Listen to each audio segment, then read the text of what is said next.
A short while later, Bill came running back, panting, with his sniper rifle slung over his shoulder. The moment he saw Leo, he froze in his tracks. "Captain, don't tell me. The guy in a fox mask just now was him." Seeing Major Griffin nod, Bill was completely dumbfounded. How old is he?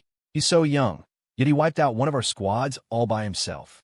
Bill stammered, "And that shot he took at me, it was godlike. And he used a pistol. Since when did we get such a ruthless operator on our side?" Bill's incoherent, rambling voiced the thoughts of the rest of the squad. They had fought Leo for real, so they understood the terror of the young man standing before them better than anyone. "Don't look at me. I didn't know he was this much of a monster, either." Griffin shook his head helplessly, then changed his tone. "But this is a good thing. After all, Leo is one of us." He turned to Leo. "You appearing here. Are you on a mission?" Leo thought for a moment, then nodded firmly. "Yes. A system mission counts as a mission, right?" Although their definitions of a mission were likely different, it didn't matter much since Griffin didn't press for details. "In that case, you need to be careful," Griffin said slowly. "Our squad strength is considered above average here on the frontier. With your skills, as long as you don't run into the top names on the blacklist, you shouldn't have much trouble." Leo nodded, then looked at the group. "Are you guys planning to head back to Easton?"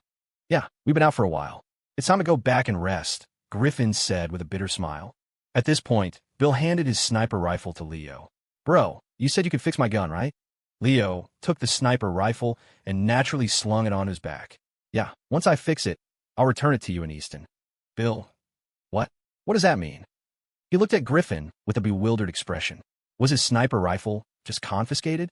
Griffin didn't know whether to laugh or cry. "Forget it, Bill. We're heading back to Easton soon anyway.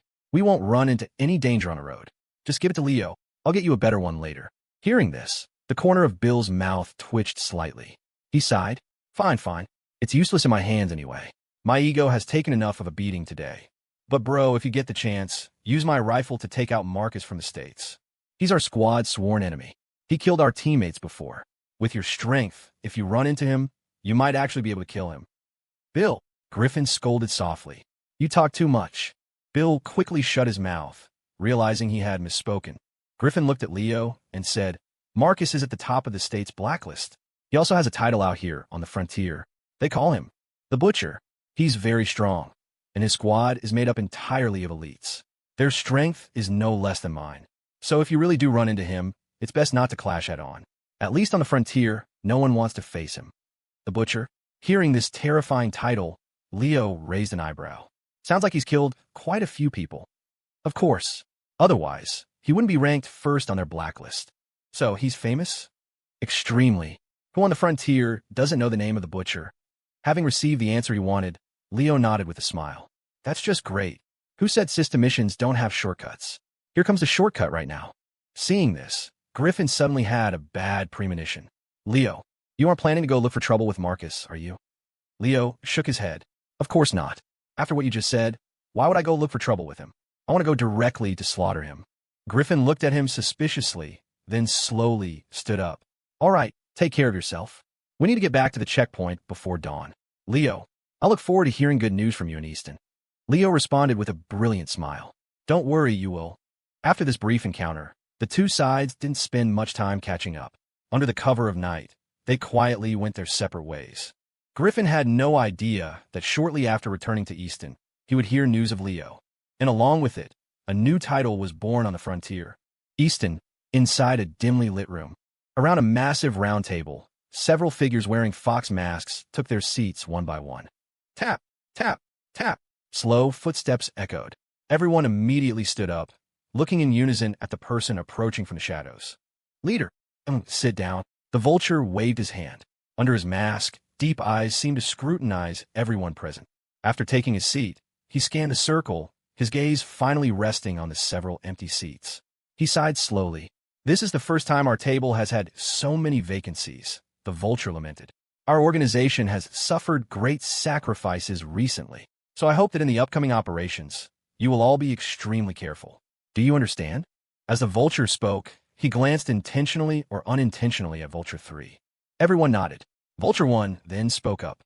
"Leader, following last night's raid, 70% of our external members have infiltrated the Federation. Additionally, per your orders, we have maximized our gathering of manpower to head to NYC and secretly contact those families with ambitions. Within a week, the layout in NYC should be set. The Vulture nodded slowly, then turned his head to look at Vulture 2. 2 immediately reported, Easton is a bit more troublesome. We haven't been able to pin down the locations of William Skye and General White. Those two are cunning. They even guard against their closest aides. Sterling's movements are clear, though. He seems to have no scruples, making no attempt to hide.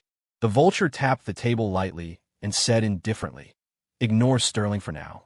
I will deal with him personally. As for White and William Skye, if we can't find them, we'll force them to show themselves. He looked at the group, his tone deepening. Everyone, we don't have much time. While we are preparing, they are preparing too. It comes down to who can strike the first thunderous blow. Therefore, we must be as fast as possible. 1 and 2, arrange everything. 3 and 5, you are responsible for the operation. 4 and 6, I have my own arrangements for them. Have all operations set within a week. 1 week from now, we act. Yes, leader. The group stood up and answered in unison. A week passed in the blink of an eye. During this week, Easton remained unchanged on the surface, just as it always was. But a select few knew that dark currents were surging. This was merely the calm before the storm. Compared to the tranquility of Easton, the frontier had undergone earth-shattering changes. Hey, have you heard? A ruthless maniac has appeared on the frontier these past 2 days. I know. It's that fox-faced demon, right? I heard about him too. That fox-faced demon fought his way from the Pacific Isles border all the way to the Southern Union's border. Judging by the direction, he's about to hit the state's sector next. That fierce? Which country is he from? No idea. Rumor has it he's always alone, never speaks, so no one can tell where he's from. How about the latest news? The fox-faced demon put out word that he's hunting Marcus. Holy crap. For real? That's the Butcher. The fox-faced demon wants to challenge the Butcher. I don't think the fox-faced demon has much of a chance. Most people who challenge the Butcher end up dead. In a dense patch of jungle, whispers filled the air. These were 2 squads from the Pacific Isles operating on the frontier. Of course, it wasn't just them. At this moment, in every corner of the frontier, people were excitedly discussing this newly emerged fox-faced demon. His reputation had even reached the ears of high-ranking officials in various countries within just a week. On the frontier, not just anyone could earn a title. For example, Marcus's title of the Butcher or Chizuru Kiri's title of the Shadow Assassin. These people had spent years on the frontier before being crowned with these titles as proof of their strength. But that fox-faced demon had spread his name across half the frontier in just 1 week. To say they weren't curious would be a lie, but they weren't fools. To earn such a title meant the person was definitely not to be trifled with. Rustle, rustle. Suddenly, a noise made the chatting soldiers jump to their feet. Who is it? The 2 Pacific Isles squads immediately entered combat readiness, staring vigilantly in the direction of the sound. Soon, a young man with delicate features walked slowly out of the bushes. Cough, cough. Hey, can I borrow some food? Leo scratched his head with a goofy smile. I forgot to bring snacks when I left the house. The soldiers paused. The captain of the Pacific Isles squad looked at Leo warily and spoke in broken Federation common. You are Federation? Oh, you guys are from the Isles? Leo paused for a second. Then his expression changed instantly. Hand over all the food, and I'll spare your lives. This sudden shift left the soldiers dumbfounded. Kid, are you alone? They scanned the surroundings, fearing that this harmless-looking pretty boy was bait thrown out by the enemy to make them lower their guard. After all, in this peril-filled frontier, how could such a pretty boy survive until now? He definitely had teammates. So, they ignored Leo and frantically scouted the area, trying to find the ambush. Seeing himself being ignored, Leo got a bit angry. Stop looking, damn it. It's just me. Hand over the food now. Shut up, brat. Say one more word, and we'll show you what cruelty really means, one of them retorted. Hearing this, Leo laughed out of anger. He rolled up his sleeves and attacked without another word. Bang, bang, bang. Ard. Amidst the sound of fists hitting flesh and a few screams, the 2 squads were wiped out by Leo. Combined, the strength of these 2 squads wasn't even half that of Griffin's team. Leo didn't even bother drawing a gun. Don't kill us. We have food. We have lots of food. The soldiers finally realized this wasn't a harmless bunny. This was a big bad wolf. They hurriedly dumped all their food out and handed it to Leo. Leo took the food, glanced at it, and looked disgusted. You're kidding. No Inferno burritos. Inferno burritos? What is that? The soldiers looked at each other, confused. The Pacific Isles didn't have those. Besides, even if they did, who brings that to the frontier? Everyone brings dry rations and water, maybe some energy bars at most. This was something Leo hadn't considered. Damn it. If I knew the food on the frontier was this bad, I would have packed a few self-heating hot pots. Leo held the dry rations, looking regretful. Too hasty. Fine, I'll make do. You didn't poison this, did you? Facing Leo's question, the soldiers shook their heads frantically. Who the hell poisons their own food for fun? You're the first person to ever rob people for food on the frontier. Leo plopped down on a rock and started gnawing on the rations. He was indeed hungry. Seeing him relax his guard, the soldiers instantly thought of resisting. However, before they could finalize a plan, someone accidentally caught a glimpse of the mask hanging at Leo's waist. That is, seeing the fox mask, a storm of shock raged in their hearts. The fox-faced demon. This harmless-looking pretty boy was the fox-faced demon. It was over. Mommy, someone whispered, trembling all over, panic written all over his face. Leo couldn't be bothered with these small fry. While eating, he checked his mission progress bar. 70%. Sure enough, coming to the frontier was the right move. In just 1 week, the progress bar had skyrocketed.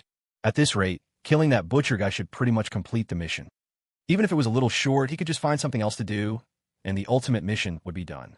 If he beat up all the top names on the blacklist of other countries, how could he not become famous? Unknown to him, at this very moment, Leo had also entered the sights of the high commands of various nations. They were trying to determine the identity of the fox-faced demon. Once confirmed that the fox-faced demon was Federation, they would consider a joint encirclement operation on the frontier.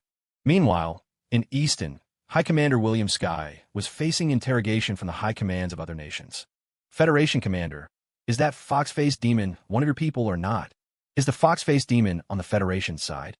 The answer to this question was crucial. Yet, facing this question, High Commander William Sky looked relaxed, spreading his hands. Gentlemen, can we stop trying to pin every little thing on me? I could just as easily claim that the fox-faced demon is something you stateside folks cooked up yourselves. Commander Carlyle, it wouldn't be the first time you've pulled a stunt like that.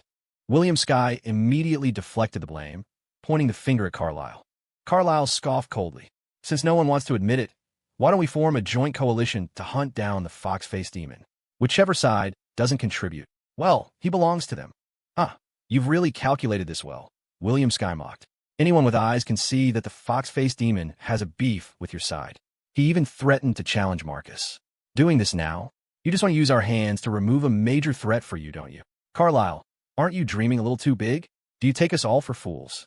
Upon hearing this, the others remained silent. In this situation, speaking up for anyone was inappropriate. However, Carlyle's proposal indeed reeked of wanting to exploit them.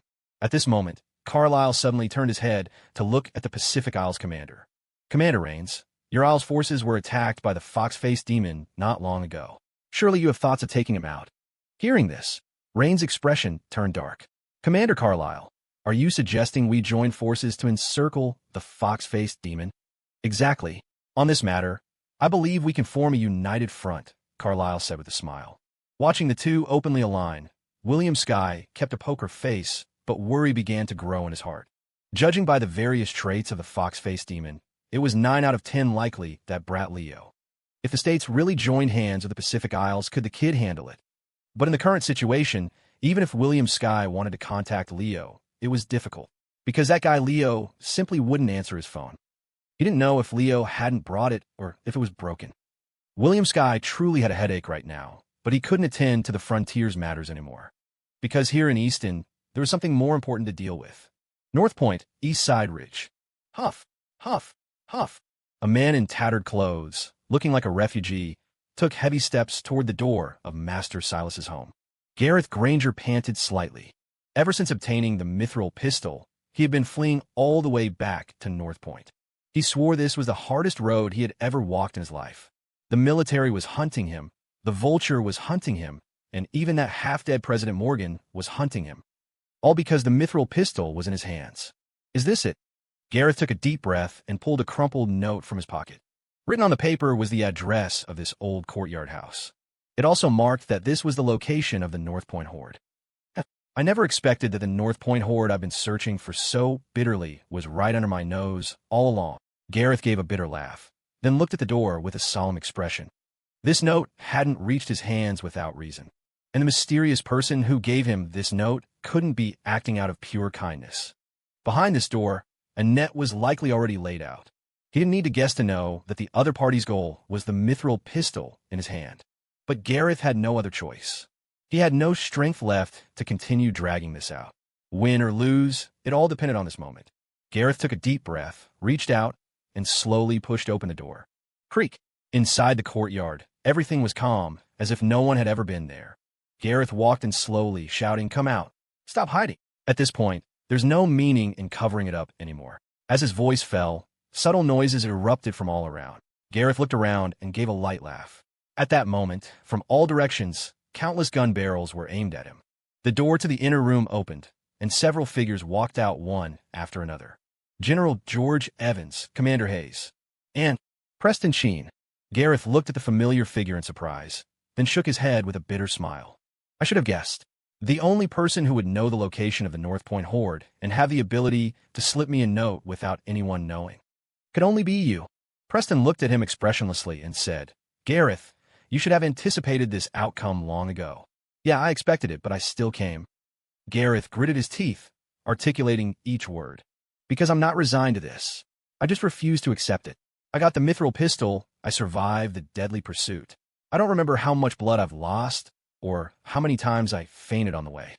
After going through so much, the thing I want is right in front of me. I have no reason to retreat. I don't want anything else, just the amber fruit. Out of such a huge treasure, can't I just have one fruit?" Gareth roared unwillingly. "What did I do wrong?" Looking at Gareth, who was on the verge of collapse, Preston sighed. "I know you feel wronged. I know you're unwilling, but I can't give you the amber fruit." "Why?" "Because someone needs it more than you do." Hearing these words, the corners of Gareth's mouth pulled into a twisted smile, his entire face looking somewhat maniacal. "So, this really is the location of the North Point Horde, and the amber fruit is right here, isn't it?" Preston looked at him calmly. "I didn't lie to you. The North Point Horde is indeed right beneath my feet, under this courtyard. However, in your current condition, obtaining the treasure is impossible. You should give up. Gareth, hand over the mithril pistol and surrender. Perhaps later, we can find a way to solve your body's problem." "Shut the hell up!" Gareth suddenly roared. "Don't give me that useless crap. If I kill you all, the amber fruit is mine." At this moment, Gareth had clearly lost his reason. His eyes turned red, and his expression became hideous. "He looks like a monster right now," Commander Hayes whispered. "I didn't expect the side effects on his body to have eroded his sanity to this extent. In this situation, there's no point in talking anymore. Do it." With Hayes' order, the gun surrounding Gareth fired without mercy. Bang, bang, bang. The ceaseless gunfire, accompanied by a storm of bullets, poured down on Gareth as if infinite. "Everyone, get the hell out of my way!" Gareth roared, then charged like a madman toward Preston. The bullets hitting him seemed unable to cause him harm, failing to slow his pace at all. However, this was only for a split second. Gareth was not a god, after all. Even if he were stronger, it would be hard to face this level of siege. Moreover, he was already an arrow at the end of its flight, hanging by a thread. This desperate behavior now was merely terminal lucidity, a final burst of energy before the end. Preston stood expressionlessly in place, looking at Gareth, who was still glaring at him. He felt a slight stir in his heart. Back in NYC, as the young master of the Sheen family, he had naturally interacted with Gareth. At that time, Gareth was still a brat, often following behind him, calling him Big Brother Preston. Although he looked innocent, Preston knew that even then, Gareth was far smarter than others his age. Preston had thought then that he must not let Gareth go down the wrong path. But fate is unpredictable. Preston slowly raised his hand. The surrounding gunfire stopped abruptly, and the storm of bullets ceased. At this moment, Gareth could only be described as riddled with holes. He knelt weakly on the ground, his entire body dyed red with blood, a pool forming beneath him. "Gareth, give it up," Preston said in a deep voice. "You know better than anyone that today, you can't do anything. Stop now, and I can save your life." Shut up." As if using the last of his strength, Gareth stared fixedly at Preston and said, "Preston Sheen, don't persuade others to be good if you haven't suffered their pain. If not forced by necessity. Who wouldn't want to be righteous?" Blood constantly spewed from Gareth's mouth, yet his lips pulled into a slight smile, carrying a hint of relief. To get to the step today, how much of it was his own will? Everyone said he, Gareth Granger, committed arson and murder, did all kinds of evil, sparing not even his own father and family.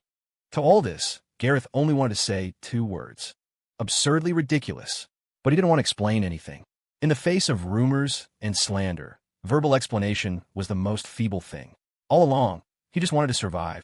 Not to live as the young master of the Granger Foundation, but just to live as Gareth.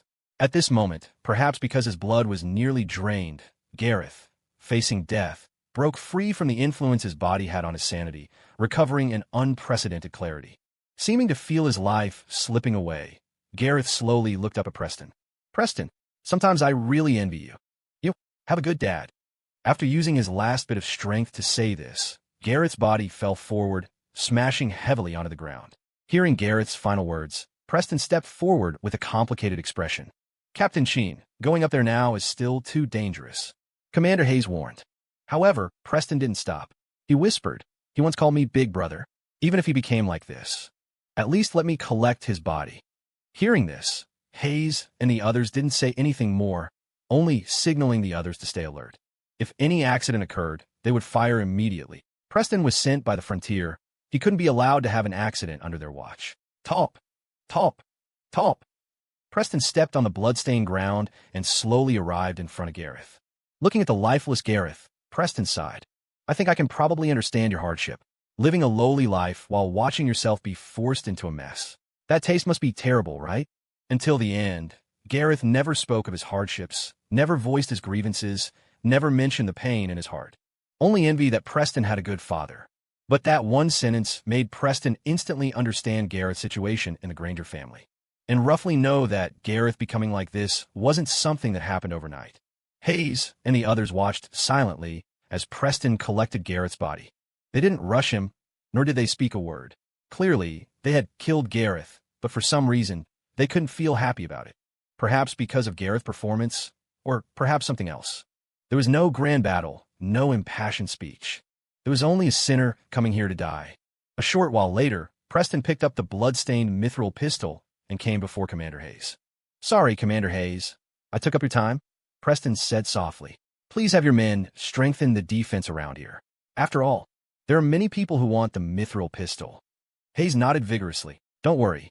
With us guarding here, you can rest assured. Preston nodded, then strode toward the backyard.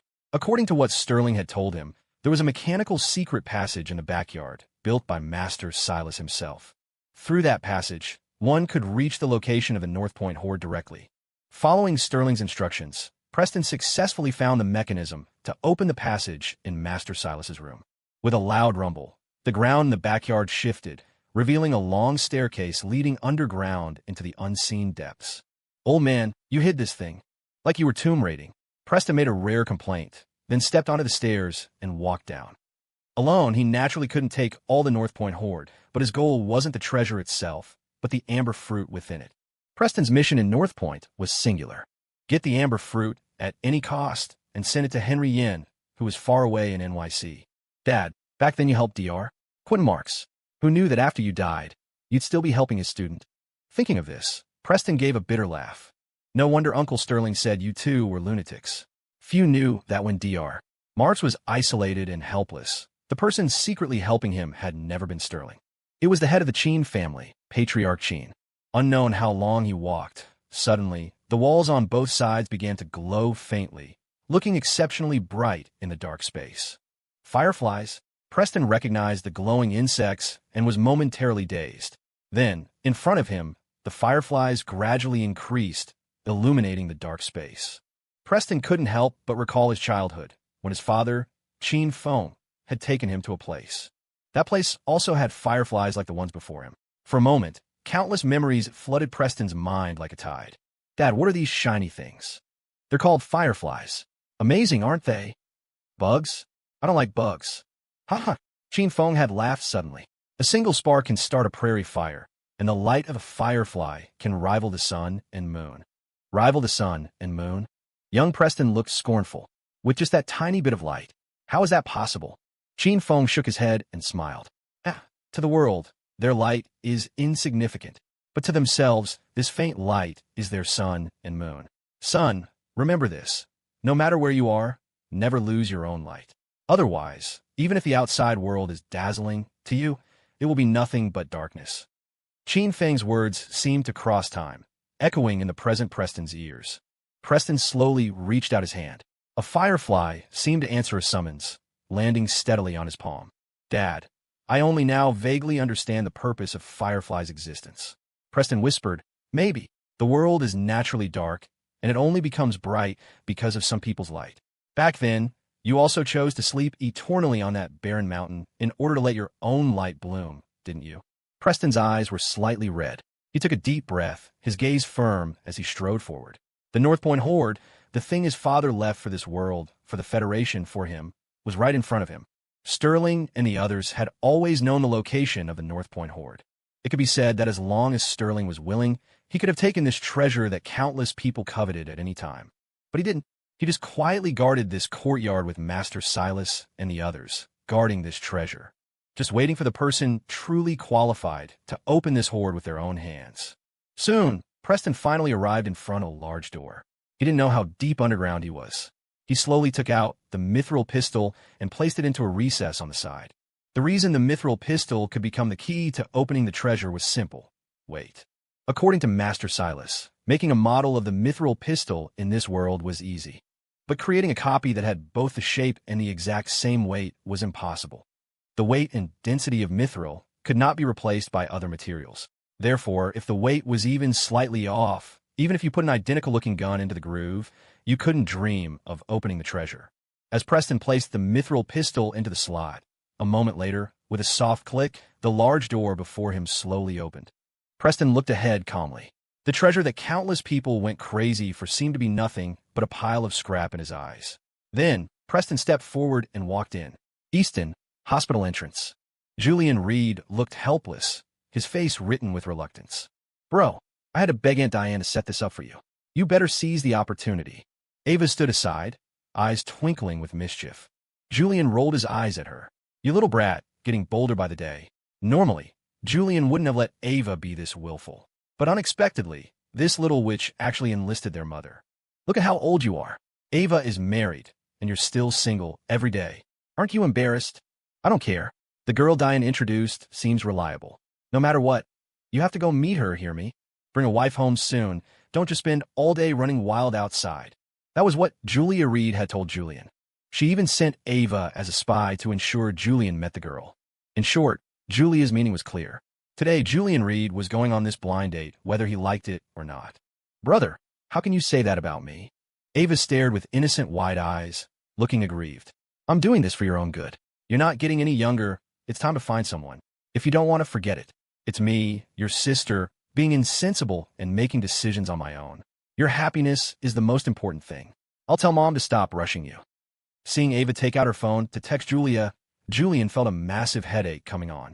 He quickly grabbed Ava's hand, forcing a smile. I didn't want to. Really? Are you speaking from the heart? Ava, that's enough. Quit while you're ahead. Julian's tone changed, dropping his voice. Stop learning from Leo, understood?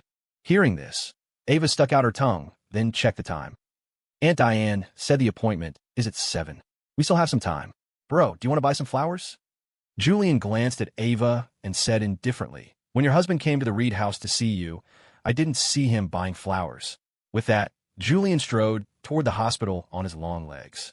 Although it wasn't polite, he planned to meet the person and get it over with quickly. After all, he really had no intention of dating right now. He felt the whole thing was troublesome. Being free and alone was better. Dating was for dogs. Only guys like Leo couldn't control themselves, getting hooked the moment his sister showed a little leg. Hello, has Dr. Hannah Kane gotten off work? Julian asked a random nurse. The nurse froze for a second upon seeing Julian, then spoke. Dr. Hannah is still in surgery. We've had a lot of wounded people sent over recently. Hearing this, Julian raised an eyebrow. Many wounded? Since when? Probably starting 4 or 5 days ago. There's been a constant stream of wounded, forcing us to work overtime every day. The beds are almost full. Hearing the nurse's murmuring complaints, Julian keenly sniffed out a hint of something unusual. Wounded? Hospital. Could it be? After the nurse left, Julian stood still, eyes flickering in thought. A moment later, he looked up sharply and said to Ava, Stay close to me. Don't run off. I need to confirm something. Hopefully, I'm overthinking it. Ava didn't quite understand, but she obediently followed behind Julian. She knew that when her brother suddenly made that expression, usually nothing good was happening. Julian paced himself, his gaze constantly scanning the people around him. Including the patients in the wards and those so-called wounded, Julian didn't let a single suspicious person slip by. After a while, Julian led Ava to a corner and took out his phone to make a call. "Hello, it's me." Julian spoke directly. "Something's wrong at the hospital. I suspect it's the vulture." Bang! Before Julian could finish, a sharp sound echoed, and the entire hospital plunged into darkness. It was as if the main breaker had been suddenly pulled. Following closely was a wave of commotion and shouting. "What's going on? Why are the lights out? Is the power cut? Go check it quick. Bad. DR. Hannah is still in the operating room. Call the director, quick. Report the situation." Seeing this, Julian sighed deeply. Too late. The vulture has made their move. On the other end of the phone, Sterling took a deep breath. "I didn't expect it to be the hospital. Truly caught us off guard." Julian nodded, lamenting, "Coincidence is something you have to believe in sometimes. With me being here at the hospital, it counts as a blessing in disguise." Sterling chuckled lightly. "Then I'll leave it to you. Next, it's move and countermove. Let's see if the vulture's setup or our strategy is superior this week." Julian smiled too, then hung up the phone. At that moment, the hospital's PA system crackled to life, and a rough voice reached everyone's ears. "Friends in Easton Hospital, unfortunately for you, you have become hostages. Next, please cooperate with our actions and gather in an orderly manner. Rest assured, as long as you listen, I guarantee you can walk out the hospital gates unharmed. Our goal isn't you. You are merely bargaining chips in our hands." Meanwhile, in High Commander William Sky's office. Ring, ring, ring. The landline rang. William Sky picked it up casually. "Hello, respected High Commander Sky. I am calling on behalf of the Vulture organization. You may call me Vulture 1. Hearing this, William Sky's brow furrowed instantly, and his movements paused. Bam! Just then, Colonel Walker pushed open the door in a panic, looking at William Sky anxiously. "Commander, bad news, the hospital." Before Walker could finish, William Sky raised a hand to cut him off.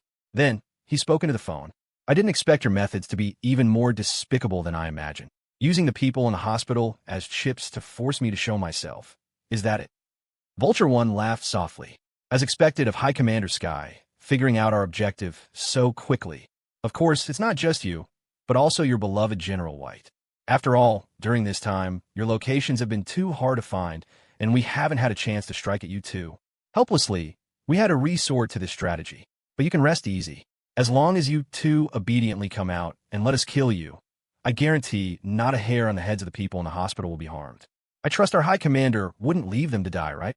William Sky gritted his teeth, articulating each word. "Vulture 1, right? Just you wait. I swear, I will kill you personally." Hearing this, Vulture 1 chuckled. "That would be my honor, but you two better hurry. Otherwise, there are quite a few wounded in the hospital. You can wait, but they can't." With that, Vulture 1 hung up directly. William Sky took a deep breath, hung up the phone, and stood up. He said to Walker, "Contact General White. Tell him to go to the hospital with me." "You can't go." Before Walker could speak, a shout came from outside the door. A figure rushed in hurriedly. It was General Sheldon. "If you go, it's death. We must formulate a plan." General Sheldon stared at William Sky. "The enemy is clearly fully prepared. You and White going there is no different from suicide." William Sky ignored him, silently taking his coat from the rack and draping it over his shoulders. "William Sky," Sheldon roared, "you are the High Commander of Easton. Can you stop being so willful? Do you know how much trouble Easton will be in if something happens to you?" William Sky glanced at him. "Isn't there still you? If I die, you could be the High Commander. You've been coveting my position for ages anyway. Isn't my death exactly what you want?" Hearing this, General Sheldon clenched his fists tight, fighting the urge to punch him. William Sky gathered his things and walked decisively toward the door. As he moved, he spoke softly. "You know, it's a hospital. All of Easton's wounded and medical staff are there. I can wait for you to make a plan, but can those wounded wait? Will the enemy wait for you?" William Sky finished speaking and moved to pass Sheldon to leave the room. Suddenly, Sheldon extended a hand, blocking William Sky. "Stop." Sheldon gritted his teeth. "You stay here. I'll go in your place." "You? Give me a break." William Sky scoffed. "Their target is me. What use are you?" He reached out and patted Sheldon's shoulder gently. "I told you I outrank you. It's not your turn to play hero. If something really happens to me, Easton, depends on you." With that, William Sky took large strides out of the room. Colonel Walker glanced at Sheldon, then quickly followed William Skye, leaving General Sheldon alone in the room, watching William Skye's retreating back. He slammed his fist violently onto the table. Bow! William Skye, you bastard! Sheldon cursed viciously. If you dare to die, I swear I'll take a crap on your grave every year. Meanwhile, inside the operating room at Easton Hospital. Dr. Hannah, what do we do? The assistant held a flashlight anxiously. Something must have happened to the hospital, otherwise the power wouldn't cut out in the ER. Right now, none of the equipment works. The surgery can't proceed. Hearing this, the others nodded. In such a dim operating room, relying only on flashlights, surgery was impossible. Without instruments, we can't monitor the patient's heart rate or vitals. Opposite Hannah, a male doctor also holding a scalpel mused, and we don't know what's happening outside or when power will return. We're in the dark. The best option for the patient right now is to suture up and wait for power. Hearing this, several others nodded in agreement. Dr. Chase is right. That's the safest method. Even though Dr. Chase hasn't been at our hospital long, as expected of a top graduate from the NYC Medical Academy, coming up with a calm response so quickly. Impressive. Let's do as Dr. Chase says. Dr. Hannah, prepare to suture. Although they agreed with Dr. Chase, the lead surgeon was Hannah, so they had to ask her opinion. Hannah gripped her scalpel, her eyes incredibly solemn, as if making a major decision. A moment later, she slowly opened her mouth and spat out 2 words. Continue surgery. What? Dr. Chase looked incredulous. Are you crazy? Continue surgery in these conditions? Do you know how difficult this surgery is right now? Even under normal circumstances, professors at our academy wouldn't be confident in completing this. You want to finish it without monitoring equipment in the dark? Dr. Chase glared at Hannah. You're killing him, do you know that? Seeing the situation, the nurse and assistant were scared witless. Hannah said calmly, the patient's condition won't support a second surgery. Suturing the wound just means he dies a little slower. I said, wait for the power to return. He still has a sliver of hope. And if the power doesn't return? Hannah interrupted Dr. Chase, her tone flat. Do we just watch him die on the table? My method is the best solution. Dr. Chase stiffened his neck. I've seen countless case studies at the academy and summarized the optimal solution. So, how many people have you saved? What? I asked you, with your so-called optimal solution, how many lives have you saved, top graduate? Hannah looked at him calmly and asked again, or to be more specific, in all your years studying medicine, how many human lives have you saved? Whether intimidated by Hannah's aura or something else, Dr. Chase was momentarily speechless. Hannah continued, I studied at the medical academy too. I've seen the cases you talk about, and I bet I've seen more than you. And I've saved far more people than you. I don't believe in optimal solutions, and I don't believe in cookie-cutter surgical procedures. Hannah enunciated each word. It's not questioning them, but in the face of true crisis, the only thing I trust is my own skill. I believe that my medical skill can save lives under any circumstances. It's that simple. After speaking, Hannah stopped looking at Dr. Chase and said to the assistant, Hemostats, continue surgery. I take full responsibility for all consequences. The assistant stared at Hannah's outstretched hand, froze for a second, then quickly took the scalpel and handed over the hemostats. Seeing this, the others quickly got moving, holding flashlights for Hannah, doing whatever they could. Only Dr. Chase stood frozen, watching this act of lunacy. He didn't understand why this woman wanted to perform a surgery that was destined to fail. A moment later, Dr. Chase swallowed hard, backed up a few steps, and stared fixedly at Hannah. He chose not to participate in this crazy surgery. Once the patient died, he would share the blame, staining his record. He was only staying at Easton Hospital for a short while before returning to NYC to report to the First People's Hospital, his dream job. Dr. Chase knew clearly that participating in this surgery would affect his ability to go to NYC. If anything happens to this person, Dr. Chase whispered, staring at Hannah, it's the same as you killing him. As if validating his words, just as Dr. Chase finished speaking, someone shouted, patient is in cardiac arrest. Damn it. Hearing this, Dr. Chase's heart sank. Sure enough, an accident happened. He couldn't be saved. However, Hannah showed no panic. Inject sodium bicarbonate. Inject. The nurse held the syringe, flustered. Dr. Chase saw at a glance that the nurse couldn't find the carotid artery. In this dim environment, plus the psychological pressure, no one was confident. Helpless. Unexpectedly, Hannah grabbed the syringe and, without a hesitation, injected it into the neck. How is that possible? In total darkness, she found the carotid artery and completed an intravenous injection. Dr. Chase was shocked. CPR quick. At Hannah's command, the assistant began CPR. Before long, the nurse's surprised voice rang out. Patient's heartbeat recovered. What? Dr. Chase's eyes widened, looking incredulously at the scene. This was an operation method he had never seen, never even heard of at the academy. It was simply a mess, but it was this messy method that pulled the patient back from the gates of hell. And the surgery continued the way Dr. Chase looked at Hannah changed. He really wanted to ask how she did it. That godlike injection and the surgery before his eyes. Dr. Chase's heart was undergoing a tumultuous change. While Hannah was performing surgery, in a corner of the hospital, Julian dragged Ava into a room to hide. Julian looked outside cautiously. The entire hospital is controlled by the vulture. This is trouble. Ava frowned. Should we blend into the crowd and look for an opportunity? Julian shook his head. Aside from whether the vulture's people would recognize us, I suspect there are vulture agents among the hostages too. With the recent increase in patients and this sudden raid, clearly the vulture prepared well in advance. Those extra wounded and patients are likely vulture operatives in disguise, just to infiltrate the hospital and coordinate from the inside. This was exactly why Julian had sensed something wrong earlier. Clearly, there was no major battle, so why would the hospital suddenly have so many more wounded? Even more than after the checkpoint raid a week ago. It didn't add up.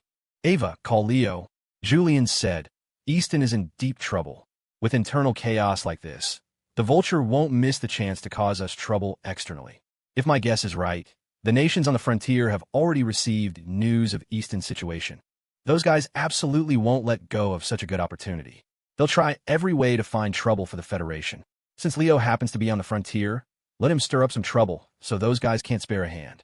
Ava nodded, then asked, I get it, but why don't you call? Why do I have to call? Julian's face darkened. That guy might not answer my call. Who the hell didn't know that a phone was just a decoration for that idiot? Besides Ava, who could guarantee getting through to him? Ava scratched her head. Was that so? She didn't know about that. Since Leo always answered her calls, Ava didn't realize that for others, contacting Leo was harder than ascending to heaven. Without hesitation, Ava took out her phone and dialed Leo. Hey wifey, what's up? Leo answered instantly. Julian's face went black, fists clenching. Though expected, the instant pickup still made Julian lose his composure slightly. Hey Leo, are you on the frontier? Yeah, wifey, you have no idea. I can't even get an Inferno burrito here. I should have brought self-heating hot pots. Chewing dry rations every day. Leo started babbling the moment he opened his mouth. Ava quickly interrupted. Stop. I have serious business. What business? Basically, something happened in Easton.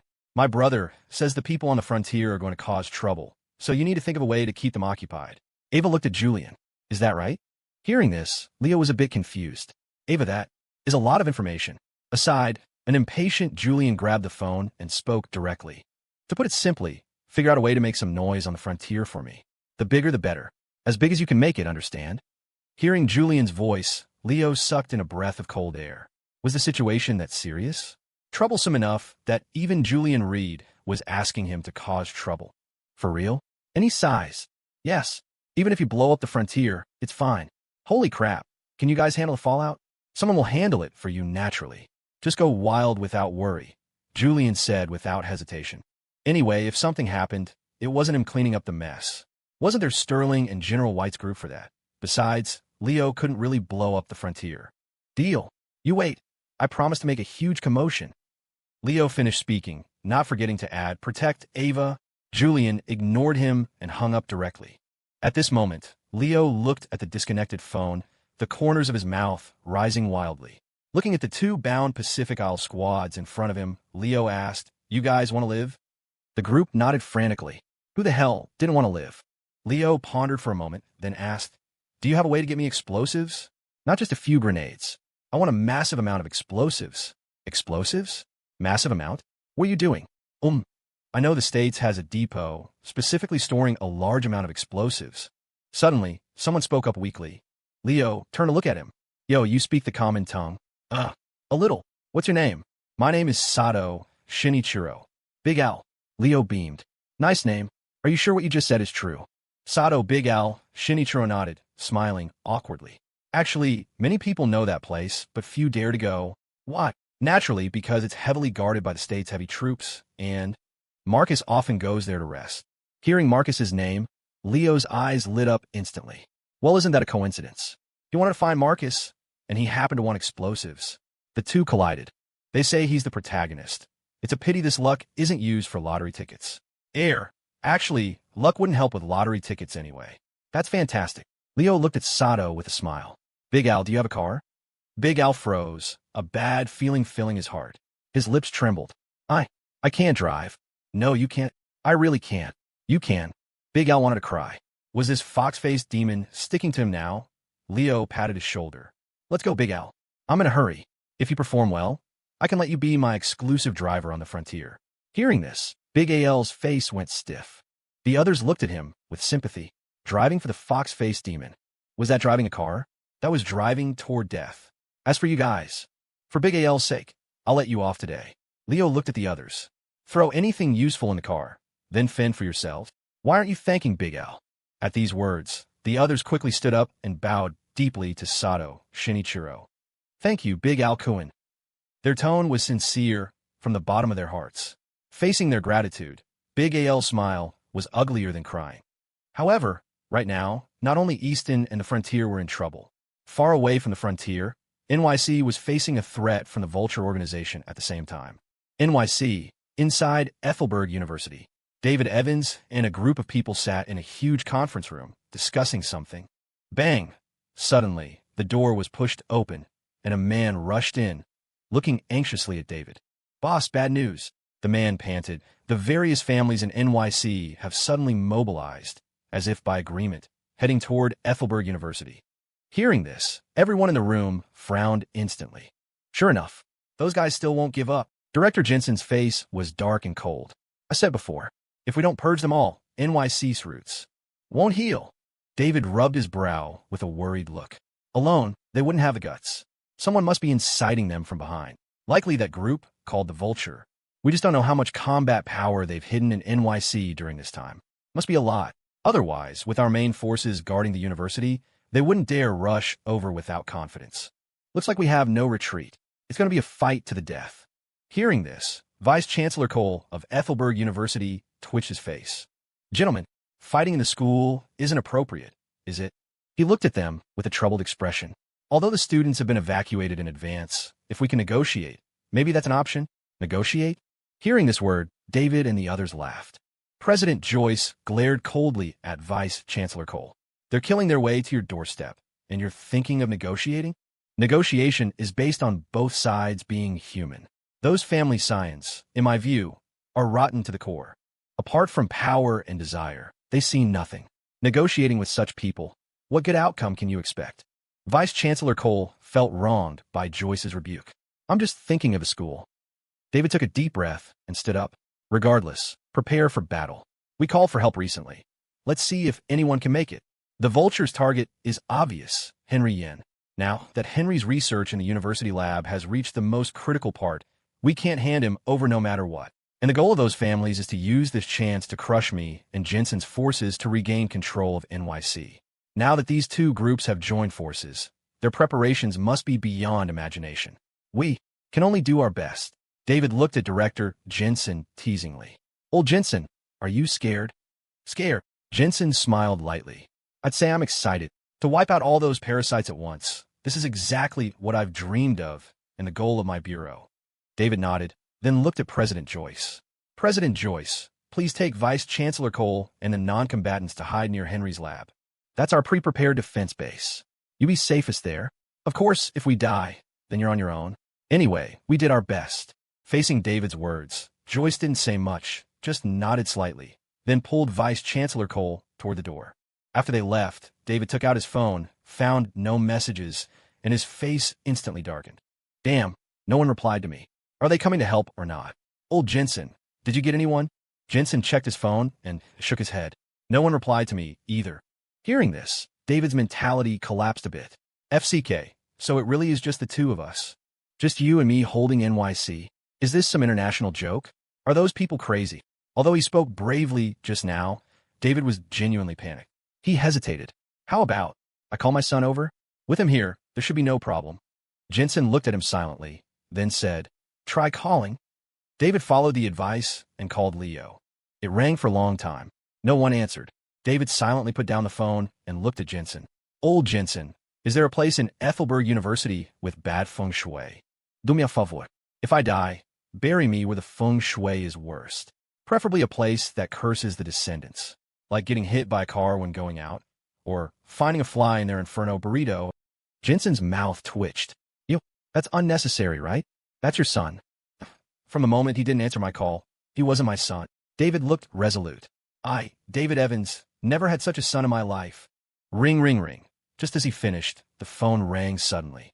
David looked. It was Leo calling back. David picked up instantly, his expression transforming. "Hello, my baby son. Where are you? Come save your dad." Jensen gave David the middle finger with a look of disdain. David ignored it. "Hello. Hello. Dad, it's windy here. Speak louder. I can't hear you." Leo wasn't lying. He was sitting in the off-road vehicle driven by Big Al, speeding to the limit, the wind roaring in his ears. "I said, come to NYC and save me. Someone is trying to kill me." "What? You killed someone in NYC?" "Not me. They want to kill me." "What? They died." Hearing this nonsense conversation, David thought Leo didn't want to save him. So he cursed with a dark face. "You heartless brat. I'm talking serious business, and you're messing around. Fine, you wait. After I die, I must find a place with bad feng shui to be buried and curse you to death, you turtle son." With that, David hung up in rage. Leo looked confused, staring at the disconnected phone, muttering, "What is this old man raving about? Buried, not buried. Forget it. Business is important. Easton's safety matters. Even if he has big news, it has to wait." Leo's expression was firm, even carrying a rare righteousness for a villain type, and the excitement of going to cause trouble. "Dad, it's not that I don't care about you. The Federation's safety comes first. Save the country, then the family." If Jensen knew about Leo's side of things, he would probably look up to the sky and sigh at the absurdity. Truly a pair of extreme father and son, rare in this world. Easton, on a high platform.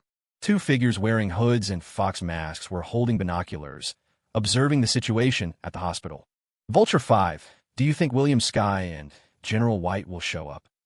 5 put down the binoculars and looked at 3, Shirokiri. "What? You worried they won't?" 5 smiled. "Actually, personally speaking, I'd rather they didn't. After all, our mission is to kill William Sky and General White. Taking such a tricky mission, honestly, I'm under huge pressure. It feels incredibly troublesome. I really hope they don't show up, so we don't have to risk attacking, right?" Shirokiri's pupils shrank slightly hearing this. "Can I interpret that as you wanting to disobey the leader's orders?" "Of course not." 5 giggled. 3, don't slander me. I am loyal to the leader. "Are you?" Shiro mocked. "Then why did you kill the new Vulture 3 and keep impersonating him until you gave the mask to me?" "TSK, I find you ungrateful." 5 laughed. "Because I wasn't satisfied with the new 3. I felt his ability wasn't as good as yours." Shiro didn't believe this excuse at all. In his view, Vulture 5 was extremely dangerous, because no one knew what this person's true purpose was. Everything he did was unpredictable. Shiro admitted he had underestimated 5 before. Perhaps he was the deepest hidden among all the tales. "All right, enough chit-chat. Let's get to business." 5 said coolly, "To kill William Sky and General White, just the 2 of us isn't enough. Where's your brother?" Shiro's heart shook. He lowered his voice. He went back to the Pacific Isles. 5 turned his head, eyes under the mask staring fixedly at him. A moment later, he spoke. "Is that so? Since you say so, I'll pretend Chizuru Kiri went back to the Isles. No big deal. I have some experts under me too. Having them act is the same." With that, 5 shouted toward the door nearby. "Louis, are you ready? Hurry up." "Louis?" Hearing this name, Shiro's heart trembled violently. He looked in the direction 5 was facing. A familiar figure, holding a sniper rifle, was walking toward him. It really was that guy. Shiro was shocked inside. He didn't understand why Liu Yangxiu, had become 5's subordinate. 5 noticed Shiro's abnormality and asked puzzledly, "What's wrong? You know my subordinate?" Shiro realized his reaction had aroused suspicion. So he coughed quickly. Cough, cough. "No, just an old wound acting up. It's fine. Is that so?" 5 looked at him meaningfully. "Then rest quickly. It looks like it's going to rain soon. Your injury isn't healed. Don't let it get worse." "Right. Thanks for your trouble." Shiro finished speaking and prepared to rest on the nearby steps.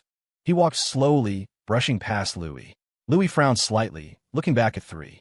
Strange, why does this person give me a familiar feeling? Louis muttered inwardly. But Louis didn't show it. Instead, he pretended everything was normal and walked toward 5. Seeing Louis, 5 laughed and patted his shoulder. Louis, I'm entrusting such an important task to you. You absolutely cannot let me down. I'm telling you. Pull this off, and I guarantee your career will skyrocket. 5 gave Louis a thumbs up. I heard from my men that your sniping skills are the best. I didn't judge wrong back then. Louis looked impassive, asking softly, who is the target? 5 grinned, slowly spitting out a name. Federation High Commander, William Sky. Hearing this name, Louis's heart shook. Playing this big, he looked at 5. What's the extraction plan? No need for extraction. 5 chuckled lightly. The moment William Sky dies is the beginning of Easton's fall. At that time, all of Easton will be taken over by our Vulture organization. Why would we need to retreat? The more Louis heard, the more shocked he became. He hadn't expected the Vulture's opening move to be such an offensive. Could Sterling and the others defend against it? What should he do? Does the Vulture have other arrangements? Although filled with doubts, Louis's face remained normal as he asked, such an important mission. You're leaving it to me alone? Of course, 5 said matter-of-factly. For such an important mission, who else can I trust but you? Louis ignored this guy's nonsense. Getting truth out of 5 was harder than ascending to heaven. So, he didn't bother asking more, just followed 5's instructions to wait at the sniping point. Once William Sky appeared in his sights, fire immediately. 1 shot, 1 kill. However, when Louis arrived at the so-called sniping point, he cursed silently. Who the hell picked this spot? Are they brain dead? Louis saw at a glance that this was indeed an excellent sniping position. But precisely because of that, wouldn't William Sky's people think of it? Any idiot knows this is the best spot. Would a military not monitor it? Louis looked at 5, his tone low. You're joking about me sniping from here, right? 5 grinned. Why? Is there a problem? In this position, I'm afraid if I stay a few minutes, the military will spot me. How could that be? I think it's quite hidden. Louis gritted his teeth, articulating each word. If you want to use me as bait, just say it. Don't beat around the bush. We're just a distraction. The real hitter is someone else, right? Although I am your subordinate, selling me out like this is a bit excessive, isn't it? Hearing this, 5 showed no surprise, as if everything was within his expectations. He slowly stepped forward, leaning in close to Louis. How can you call it selling you out? That sounds so ugly. You've been here with me for so long. Isn't it normal to make a small sacrifice for me? Don't you agree? Mr. Undercover. Louis's pupils shook violently. He turned his head incredulously to look at 5. My identity. When was it exposed? What do you mean? Cold sweat trickled down Louis's forehead as he stared at Vulture 5 in horror. How could you possibly know? Don't be so shocked. Control your expression, 5 whispered, his voice smooth and dangerous. It wouldn't be good if Vulture 3 noticed something was off, would it? Louis instinctively glanced toward Vulture 3 in the distance. Sure enough, the man's gaze was locked onto them. Honestly, the moment I saw you, I was surprised, 5 said, looking Louis up and down with a hint of wonder. I remember. You Buck. Oh wait, I remember your real name was. Louis, right? You should have been dead a long time ago. Louis's pupils constricted. He had been exposed from the very beginning. This whole time, Vulture 5 had just been playing along, watching him act. Since the charade was over, there was no point in pretending. Right here, take them both out. Just as the thought formed in Louis's mind, 5 spoke again. I advise you to suppress that thought. 5 smirked. I know. If you really want to make a move, killing the 2 of us would be child's play for you. After all, you were once one of the Republic's special operative aces. I recall the organization paid a heavy price to eliminate you back then. I didn't expect you to still be breathing. 5 continued. But I guarantee you, if you dare to make a move, the woman you have hiding in that wooden cabin will die instantly. What was her name again? Natalie Snow, right? Hearing the name, Louis's fist clenched violently. He glared death at 5. You dare touch her? Yes, I dare. 5 chuckled softly. We used her to get to you back then, didn't we? Louis, I am disappointed. To think you'd fall for the same trick twice. Louis's body trembled uncontrollably. He fought to keep his finger off the trigger, terrified that a single impulse would cause him to blow this man's head off. At this moment, Louis realized that the man in front of him was far more dangerous than just a generic tale of the Vulture organization. Who the hell are you? Louis gritted his teeth. To know about what happened back then, to recognize me at a glance, and to set up this trap. Who are you? Good question. 5 clapped his hands lightly, smiling behind his mask. Guess. Why do I wear a mask? If I was willing to reveal my identity, would I be wearing this thing every day? I thought you'd ask something more substantive. How boring. 5 waved his hand dismissively. Anyway, be a good boy and lie down here. Act as our bait. The show is just beginning. 5 turned and walked toward Vulture 3, ignoring Louis completely. Louis stared at his back, teeth clenched so hard they nearly cracked. He realized how deep the trouble was. His original plan was to infiltrate the Vulture and coordinate with Sterling to dismantle them from the inside. Now, not only had he failed to find an opening, but his weakness had been seized, turning him into a pawn. Taking a deep breath, Louis forced down his rage, compelling himself to calm down. Don't panic. Don't get angry. If you lose your cool, it'll end just like it did back then. Louis took several deep breaths, then slowly lay back down, propping up his sniper rifle. Sterling, I can trust you, right? Louis thought silently. You weren't there back then, which is why they backed me into that corner. I've always believed one thing. If you had been by my side, these bastards wouldn't have been able to walk away. Damn you, 5. Just you wait. I don't care who the hell you are. All my brothers are in Easton right now. You mess with me. You picked the wrong damn day. Meanwhile, at the frontier, Big L. Up ahead is the Federation's main munitions depot. Big AL's lips trembled as he drove the Jeep. Should we stop and find a hidden spot to, rethink this? However, when he turned to look at Leo Evans, his eyes widened in disbelief. Leo had already strapped on a backpack and was standing on the passenger seat. The Jeep had no roof, and Leo stood tall against the rushing wind, slowly pulling a fox mask from his pocket and securing it over his face. Beneath the mask, his eyes shimmered with a faint golden light, the sign that he had turned on his cheats. Today was the day he would make a name for himself. Big Al stared, dumbfounded. Only now did he feel that this figure before him was the true fox-faced demon. The god of slaughter who had carved a bloody name for himself across the frontier in just 1 week. Big Al, Leo said calmly. I'm here. Drive forward. Pedal to the metal. Big Al thought he had misheard. There are heavy guards up ahead. We can't just force our way through. And if Marcus is there? Listen to me. Just close your eyes and drive. Leo slowly raised his gun. The backpack on his back was filled with the gifts the operatives from the Isles had just kindly delivered. His voice was brimming with confidence. I will clear every obstacle for you. Big Al didn't believe a word of it. You might be the fox-faced demon, but trying to solo a Federation munitions depot? That was suicide. Pure and simple. He wouldn't do it. He'd rather die than do it. Either you drive through, Leo said indifferently, or I kill you right now and drive it myself. Pick one. Fox-faced boss, I ride or die with you. Big Al declared with a face full of tragic resolve. He scrunched his eyes shut and stomped the gas pedal to the floor. Moments later, they were spotted. Halt! Stop the vehicle! Jeep ahead. Stop immediately, or we will open fire. This is Federation territory. Approach is prohibited. Before the warnings were finished, Leo whipped the backpack off his shoulder and hurled it forward. It flew through the air with impossible speed. Before the Federation soldiers could react, a single bullet cut through the sky. Bang! The bullet struck the backpack with pinpoint accuracy. A blinding white light flashed as the explosives inside detonated instantly. Boom!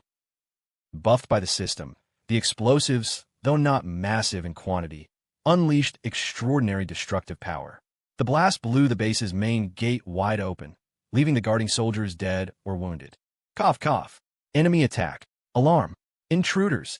2 intruders. One of them it's a fox-faced demon.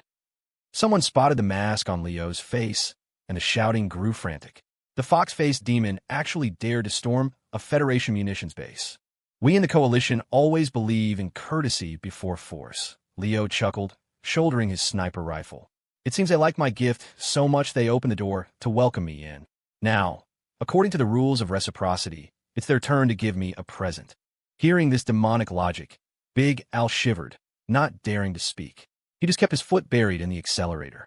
General Carlisle, bad news. Someone has attacked our munitions depot. What? General Carlisle's face drained of color upon hearing the report. Who authorized an attack? How many hostiles? According to the intel, we've only spotted 2 individuals, and what? One of them is highly likely to be the fox-faced demon. The fox-faced demon. Carlisle was shaken. Was that guy insane? This was a naked provocation. Send the order.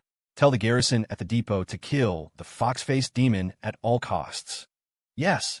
The The communications officer was about to relay the order when he saw several new messages flash across his screen. Oh my God, this has to be fake, right? The officer's eyes bulged as he muttered in disbelief. Carlyle stepped forward and snatched the phone. The messages on the screen were stark and terrifying. The fox-faced demon has breached the interior. We can't stop him. Requesting backup. He's not human. He's absolutely not human. I've never seen such a terrifying existence. Demon. He is a demon. Carlyle stared at the screen. Fortunately, he was an atheist, or he might have truly questioned if this fox-faced entity was human. A single man had slaughtered his way into the heart of the base. Carlyle knew exactly how powerful the garrison there was. And yet, in just a few minutes, the defense had been shattered. General Carlyle, another update, the officer shouted. We just identified the man with the fox-faced demon. He's an operative from the Isles named Sato, also known as Big Al. The Isles? Carlyle was stunned, then grinded his teeth in fury. So, the fox-faced demon is also those damn islanders. They hit it so deep. I was naive enough to suspect the fox-faced demon was from the Republic, even went to confront High Commander William Skye. To think I was played by those bastards from the Isles. Carlyle clenched his fists, rage boiling over. Contact Marcus. Tell him to take his squad and kill the fox-faced demon. Already contacted. Marcus is near the base. He should arrive shortly. Good, Carlyle said, his voice dropping an octave. Convene a joint emergency meeting. I want the commander of the Isles to explain this. The Frontier, Federation Munitions Base. Leo had gone berserk. Bang, bang, bung, boom, boom, boom. Big Al, a.k.a. Sato, was hiding in an inconspicuous corner, listening to the incessant gunfire and explosions outside, shivering uncontrollably. Oh, great, Cammy. If this is a dream, please wake me up now. Big Al clasped his hands together, praying devoutly. The next second, as if the gods had heard him, a voice shouted, Big Al, where are you? Big Al's face turned dark. He immediately played dead, not daring to breathe, praying the fox-faced demon wouldn't find him. If you don't answer, I'm leaving you here and retreating by myself. Fox-faced boss, I'm here. Big Al exploded from the corner, waving his hands frantically at Leo in the distance. Leo glanced at him. Find me the exact location of the armory. He was overwhelmed. There were too many soldiers in this base. He could handle them, but it was a waste of time.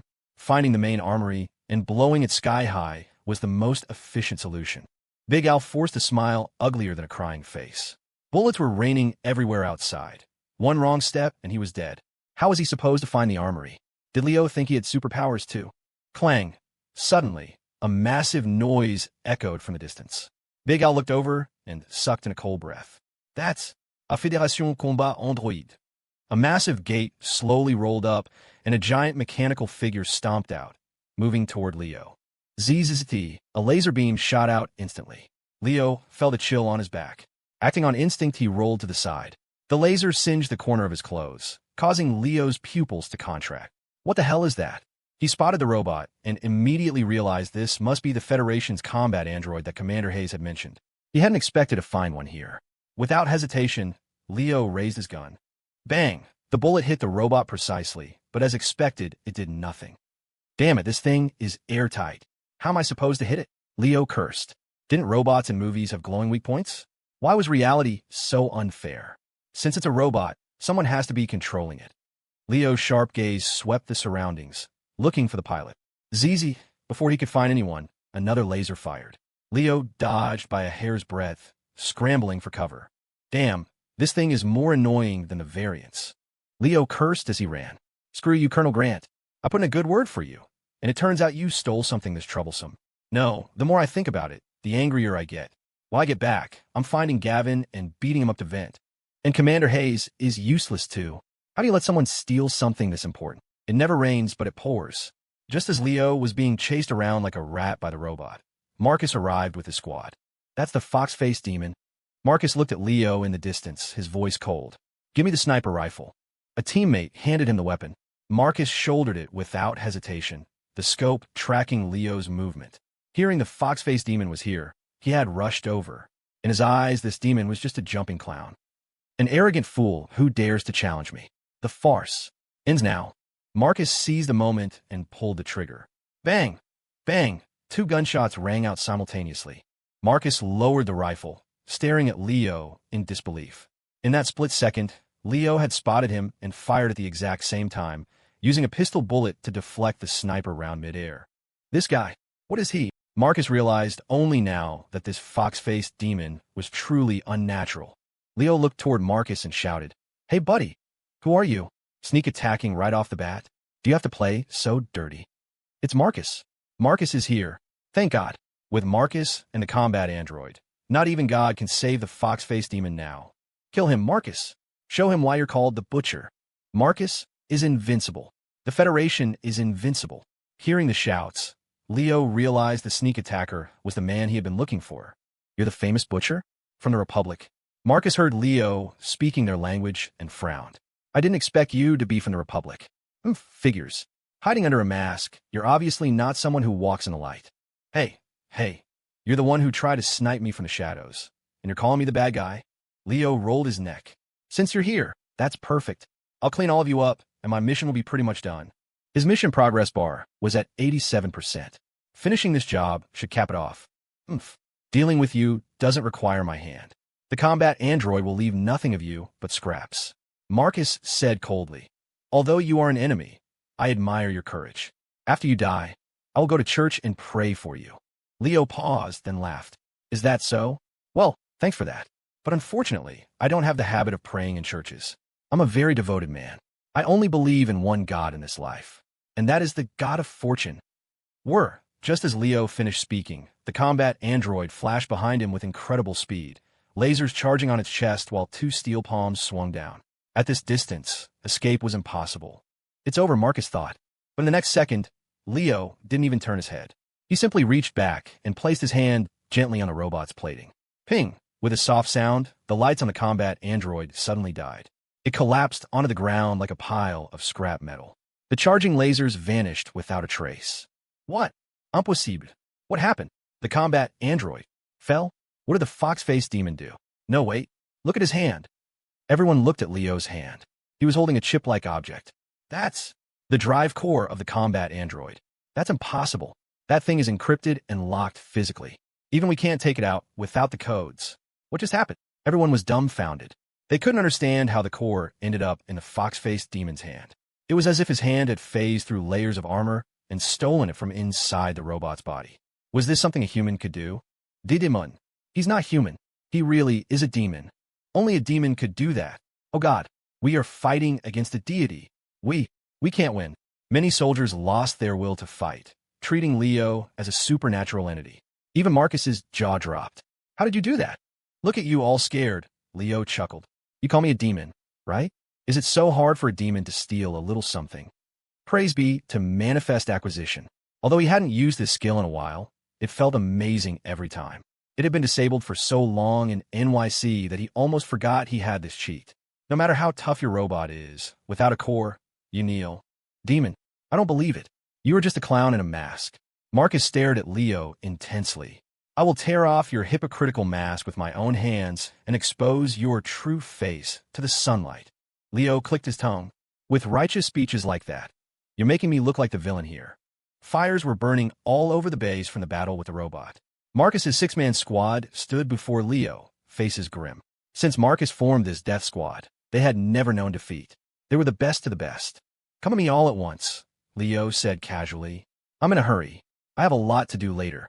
As soon as his voice fell, Marcus and his men scattered. Several smoke grenades rolled to Leo's feet. Hiss! Thick smoke instantly engulfed Leo, blinding him completely. Cough, cough. Leo choked on the smoke, frowning. Is smoke always this choking? Ugh, smells terrible. Can't they invent strawberry-flavored smoke grenades? Wait, if we made durian-flavored smoke, the damage against certain people would be doubled. I'm a military genius. I need to tell the old man about this. Maybe it'll get him promoted to replace Commander Hayes. Although Leo seemed unserious, he really wasn't taking it seriously. Are you kidding? He's the protagonist. He has cheats. If he couldn't handle a few soldiers with cheats, he might as well find a block of tofu and beat himself to death with it. Gunshots rang out. Bullets flew from all directions. Leo ignored them, dodging effortlessly. He turned slowly and kicked something in front of him. Thwack! He kicked a grenade out of the air, and it exploded harmlessly above. Using gunfire to distract me and then tossing a grenade? Leo shouted disdainfully. This is the legendary death squad? Can you show me something original? Come on, bring out your Italian cannons. Fire at me. Boom! As if on cue, a rocket-propelled grenade screamed toward him. Holy crap, for real? Leo's face changed, and he bolted. But he ran straight toward Marcus's position. In any crisis, don't panic. Capture the leader first. Marcus, God asked me to pass you a message. Leo shouted as he sprinted. Listen clearly. God says, your fly is down. Your fly is down? Leo said it specifically in the Federation's language to make sure Marcus understood. Sure enough, Marcus, who was aiming at Leo from a distance, froze for a split second at the illogical statement. And in that fleeting moment, Leo seized the opportunity, firing first at Marcus. Bang! Marcus reacted, throwing his body to the side with all his might, dodging the shot. Damn it! Cunning Republic scum! Marcus immediately counterattacked, firing several shots at Leo. In just a brief exchange, Leo realized this guy wasn't simple. In terms of marksmanship and precision, Leo hadn't met anyone stronger than Marcus yet. Plus, the coordination between Marcus and his squad was seamless. Under their suppressing fire, Leo couldn't get close. A mere mortal daring to act under a demon's name. Marcus scoffed. Satan's soul will drag you to endless hell. Leo retorted while dodging. Satan? Matan? I told you, I only believe in the god of fortune. Leo suddenly leaped, soaring high into the air. The squad members paused. Idiot, jumping that high? He's a sitting duck. One monster, jumping that high from a standstill without gear. Something's wrong, scatter. In midair, Leo smiled faintly. He suddenly pulled a second pistol from his chest. 2 guns, slowly aiming down at the men. On the ground, there was too much cover, and their crossfire was tricky. But in the air, where could they hide? Sure, I'm exposed up here. But to me, you're all exposed too. In this situation, it just came down to whose gun was faster. Bang, bang, bang. Leo unleashed a barrage of bullets from midair. Dodge! Marcus roared, diving aside first. But his teammates didn't have his ability. Exposed within Leo's range, there was only one outcome. Sleeping on the ground. Forever. Amidst screams of agony, the rest of Marcus's squad was wiped out by Leo in a single wave. In the distance, Big Al watched, jaw dropped wide enough to fit a dinosaur egg. That was the death squad. In just a few moments, they were all dead except for Marcus. Fox-faced demon. Marcus roared, you will pay for my teammates with your life. He aimed at the falling Leo without hesitation, firing rapidly. Bang, bang, bang. Leo took a deep breath, shielding his head, and forcibly tanked the shots. Thud! Leo hit the ground and rolled, scrambling behind cover. Holy sh! Cough, cough! Hiss, hiss! He sucked in cold air, his face scrunching up under the mask. That hurt. Damn it. I'm wearing 3 layers of Kevlar, and it still hurts this much. Those guys wearing only 1 layer might as well be naked. Leo patted his vest, shaken. Luckily, he had stripped the vest off Big Al's associates earlier. Otherwise, those shots might have seriously injured him. Of course, his enhanced physiology played a major role too. Although his method was reckless, at least he cleared the nuisances. Now it was just him and Marcus. Thinking of this, Leo took a deep breath and stood up confidently. Are you kidding? Why would he be afraid of a 1v1? He wasn't afraid when he fought thousands in NYC. Sure, he died that time, and it hurt like hell. But that wasn't important. What mattered was that he wasn't afraid. Meanwhile, inside Easton, at the tea house where General White and Leo had met previously. In a spacious room, Sterling sat alone on a chair, brewing tea leisurely. An empty chair sat opposite him, as if he were waiting for someone. Creak! Suddenly, the door was pushed open, and a man wearing a fox mask slowly walked in. You're later than I expected, Sterling said, looking at the visitor. I almost thought you wouldn't dare to come. As soon as I arrived in Easton, you caught my scout and sent a message inviting me here. The vulture said slowly. You've planned this for a long time, haven't you, Sterling? Yes, I really have planned this for a long time. A very long time, Sterling nodded. Sit down and have a drink. Don't worry, I'm alone. No traps, no embusches. Oh, is that so? The vulture chuckled. You are alone, but I may not be. Sterling shook his head, his tone certain. Although I haven't met you before, I am sure we are the same kind of people. People like us don't determine victory with brute force, but with this. Sterling tapped his head. The outcome of today's game lies neither with us nor inside this tea house. It lies outside. The vulture stepped forward, sat opposite Sterling, and stared at him. You look so confident. Does this mean all my layouts are within your calculations? Of course not. You think too highly of me. Sterling shook his head. I just did what was within my power. The current me is just like you, sitting here drinking tea, quietly waiting for the result. Whether it's the hospital, Easton, the frontier, or NYC. You have your layouts, I have my counters. We both just do what we can and leave the rest to fate. Hearing this, the vulture was silent for a moment, then laughed. Sterling, I never expected that meeting you would give me a sense of camaraderie.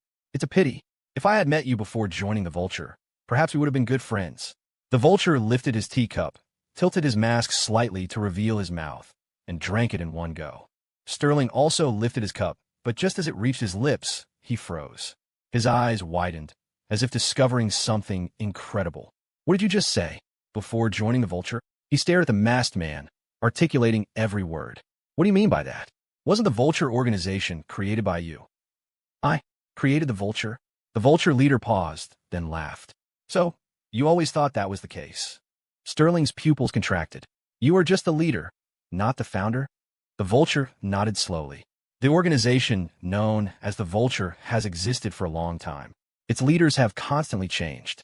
I don't even know which generation of leader I am. As for the founder, sorry, I don't know who he is either. The vulture spread his hands slightly, looking at Sterling. The so-called vulture is just a group of like-minded people who couldn't stand the world as it is and gathered together to change it. Maybe the founder just started it for fun and walked away. Or maybe he's in some corner right now, watching our every move. Of course, I don't care about any of that. The vulture waved his hand. I only care about winning today. Honestly, if Leo Evans hadn't run off to the frontier, I wouldn't have dared to act so soon. That guy is weird. I can't see through him. If he had stayed in Easton, I really might not have been able to handle him. Hearing this, Sterling couldn't help but smile. It was rare for someone to share his exact thoughts. But on the contrary, because Leo is at the frontier, the traps you set there might be useless, Sterling said with a smile. If the other nations really decided to kick the Republic while it's down, that would be trouble. Fortunately, that guy is at the frontier. The vulture shook his head. You overestimate him. He wants to stop multiple nations by himself? I might believe it of others, but Leo, even you said he's weird. In that case, let's wait for the results. Easton, hospital operating room. Dr. Hannah Kane slowly put down her scalpel and let out a long breath. Dr. Chase stood by, eyes full of disbelief. The patient was saved. In this dim environment, without power or instruments, she had completed a high-difficulty surgery. It was incredible. You stay here. I'll go out and check the situation, Hannah said. No one has come here yet, so the hospital is definitely in trouble. But for now, this place seems safe. Dr. Kane, you're going alone? A nurse worried. What if there's danger? I'll go to her. Chase suddenly stepped forward. I'm the only man here. How can I hide? Hannah glanced at him but didn't speak, walking straight out. The entire hospital was plunged into darkness. Most people had been herded to the first-floor lobby as hostages. Vulture operatives patrolled the halls, hunting for stragglers. Hannah and Dr. Chase moved carefully along the wall. Hearing footsteps ahead, Hannah stopped and peeked around the corner. Two vulture members with guns were walking toward them. Clearly, they were coming to check the operating rooms. Two of them. Hannah frowned, then looked back at Dr. Chase. Do you know how to kill? I don't know how to kill. Dr. Chase stammered. Getting that answer, Hannah clicked her tongue. She pulled a scalpel from her pocket, focusing her breath. As the footsteps got closer, right as the two men reached the corner. Slash! Hannah swung the scalpel, slicing across one man's throat. Damn it! The other man raised his gun at Hannah, but before he could pull the trigger, a silver light flashed. A bloody line appeared on his neck, and he collapsed. In just a few breaths, Hannah had cleanly dispatched two men. Dr. Chase was shivering in terror behind her. Looking at the two bodies sleeping on the floor, his lips trembled. Dr. Kane, you. Oh, I learned a couple of moves from an uncle named Louis when I was a kid, Hannah said expressionlessly. Haven't used them in a while. I'm rusty. Dr. Chase looked at Hannah with completely different eyes. This woman. Do not mess with her. Absolutely do not mess with her. He regretted speaking to her so casually in the air earlier. He felt like he had been living on borrowed time. Change into their clothes, Hannah ordered, taking off her white coat. Take their guns, but don't fire. Firing now would attract enemies they couldn't handle with numbers. Dr. Chase didn't dare argue. He obediently changed clothes, ignoring the bloodstains. Armed, the two continued along the wall. At the stairwell corner, a shadow, suddenly lunged out. Hannah was startled. When had he been waiting there? She hadn't noticed. Thud, thud, thud. In a brief exchange, Hannah was pinned against the wall. Just as Julian Reed was about to go for the kill, he smelled disinfectant. And perfume. A woman? You're a doctor here? Julian asked.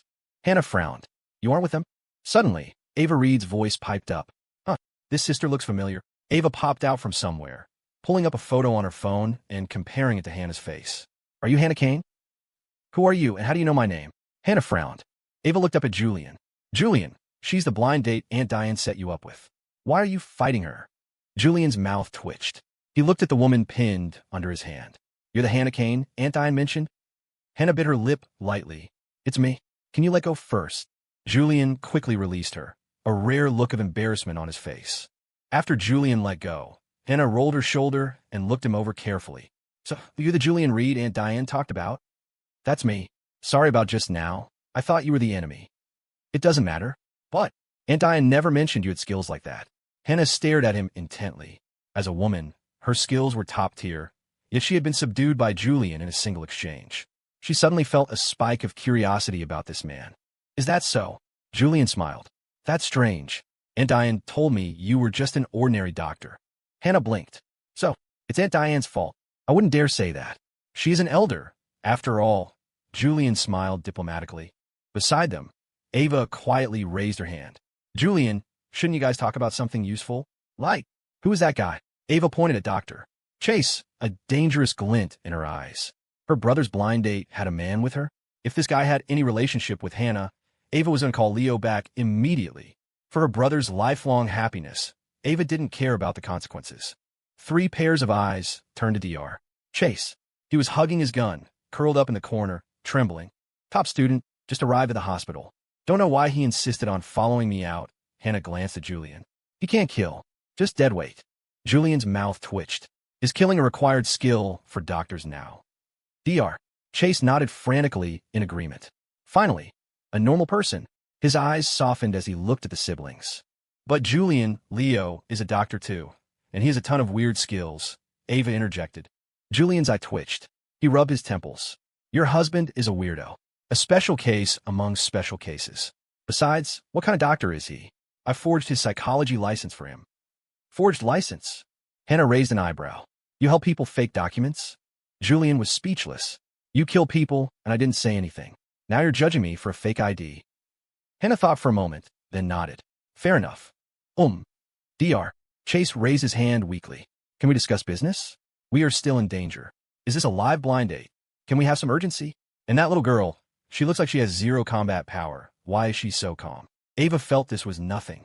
Small scene. If real danger came, she'd just call Leo. That guy always had a way. Ava now had blind faith in Leo. Whatever the problem, Leo solved it. She just made the call. He did the thinking. Hearing Dr. Chase, Julia nodded and looked at Hannah. Those clothes, just killed 2 of them. Strip them. You kill them alone? You think that waste of space did it? Hannah glanced at Dr. Chase. I bet he struggles to kill a chicken. Dr. Chase blushed, feeling unprecedented humiliation and slander. He had killed a chicken before, and it wasn't that hard.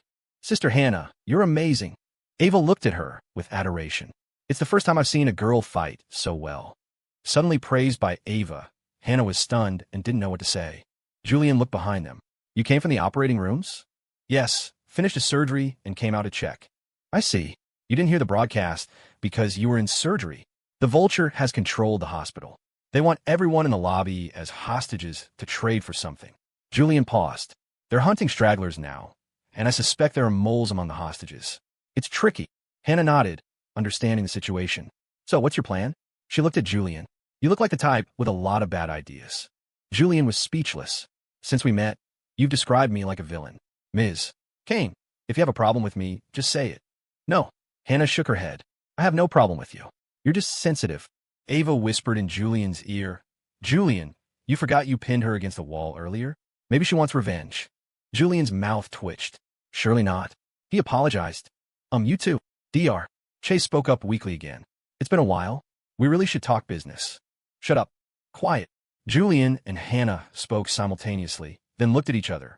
Dr. Chase looked aggrieved. He shouldn't have come out. Staying in the or would have been safer. Who knew how much trauma this event would cause his fragile heart? Anyway, we need to find the leader first. Cleaning up these small fries is useless, Julian said. I don't know how many leaders there are, but there must be one in the security room. If we see someone with a fox mask, that's likely them. Hannah said softly.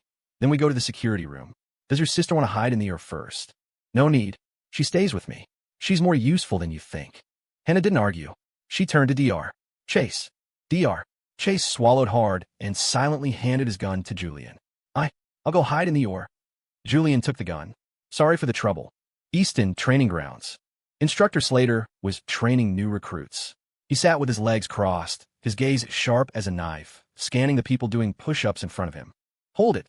Less than 100 push-ups and your hands are shaking like that, Slater roared. When you get on the battlefield, how are you going to hold a gun? The faces of the people below were flushed red. They glared viciously at Slater without saying a word. Screw your 100 push-ups. Your math is like it was taught by AP. Teacher, counting from 1 to 100, you never get it right. Counting from 99 back to 19, you bastard, you're the first to do that. Thud. Finally, Ethan Sieg gave up and collapsed on the ground. Slater targeted him immediately, roaring, Get up. Your behavior is no different from throwing down your gun and surrendering. Ethan replied weakly, Report, instructor. I play with throwing knives, not guns. Bullshit. As a soldier, a gun is your second life. I don't care what you're strongest at. You have to practice shooting. Report, instructor. I'm a temporary irregular, not a regular soldier. Irregular. Slater stopped mid-sentence, his eyes widening. Since when is that a thing? Ethan nodded matter-of-factly.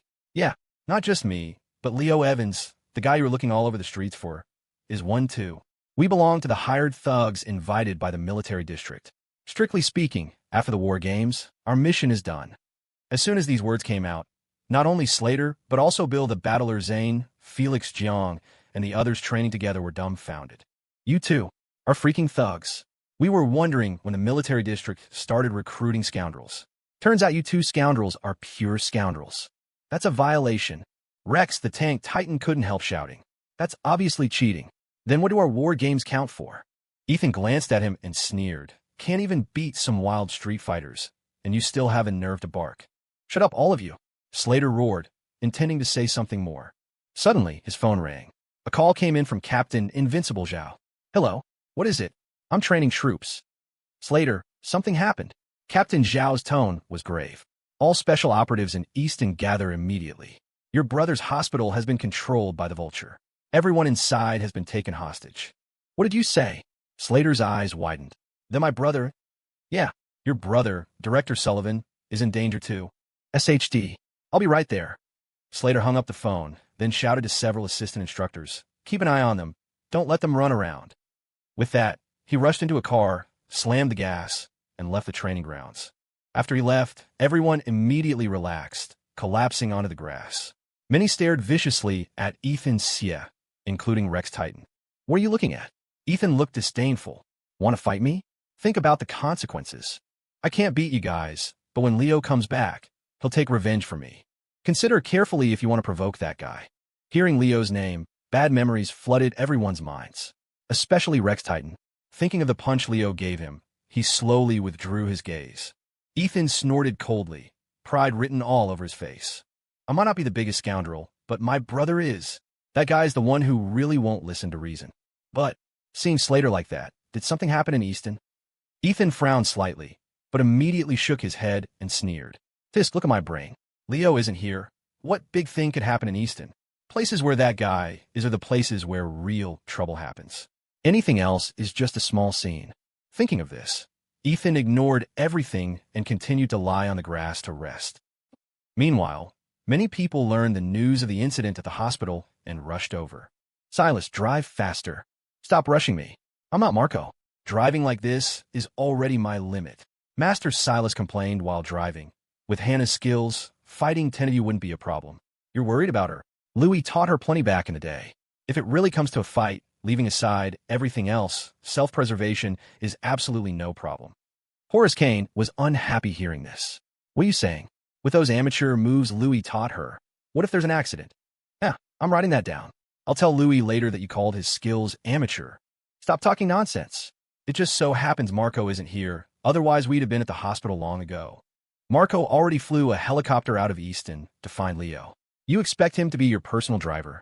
Silas finished speaking, then said seriously, also, don't forget, our mission is to protect William Skye and General White. Even if it's dangerous inside the hospital, we have to do our own task well.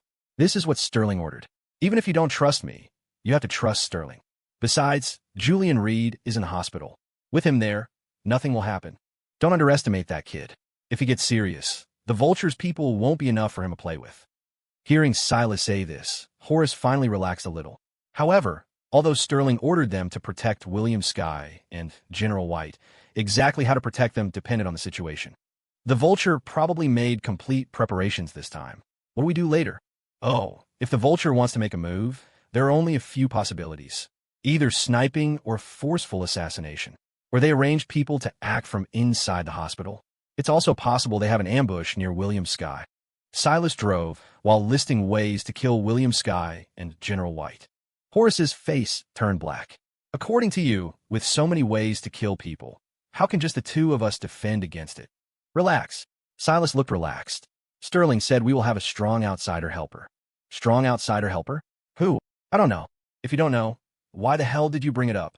Sterling said it. I'm just repeating it. Silas raged. He arranged it personally. How would I know so clearly? Anyway, just one sentence. Play it by ear. Happy holidays. Wishing everyone a happy life.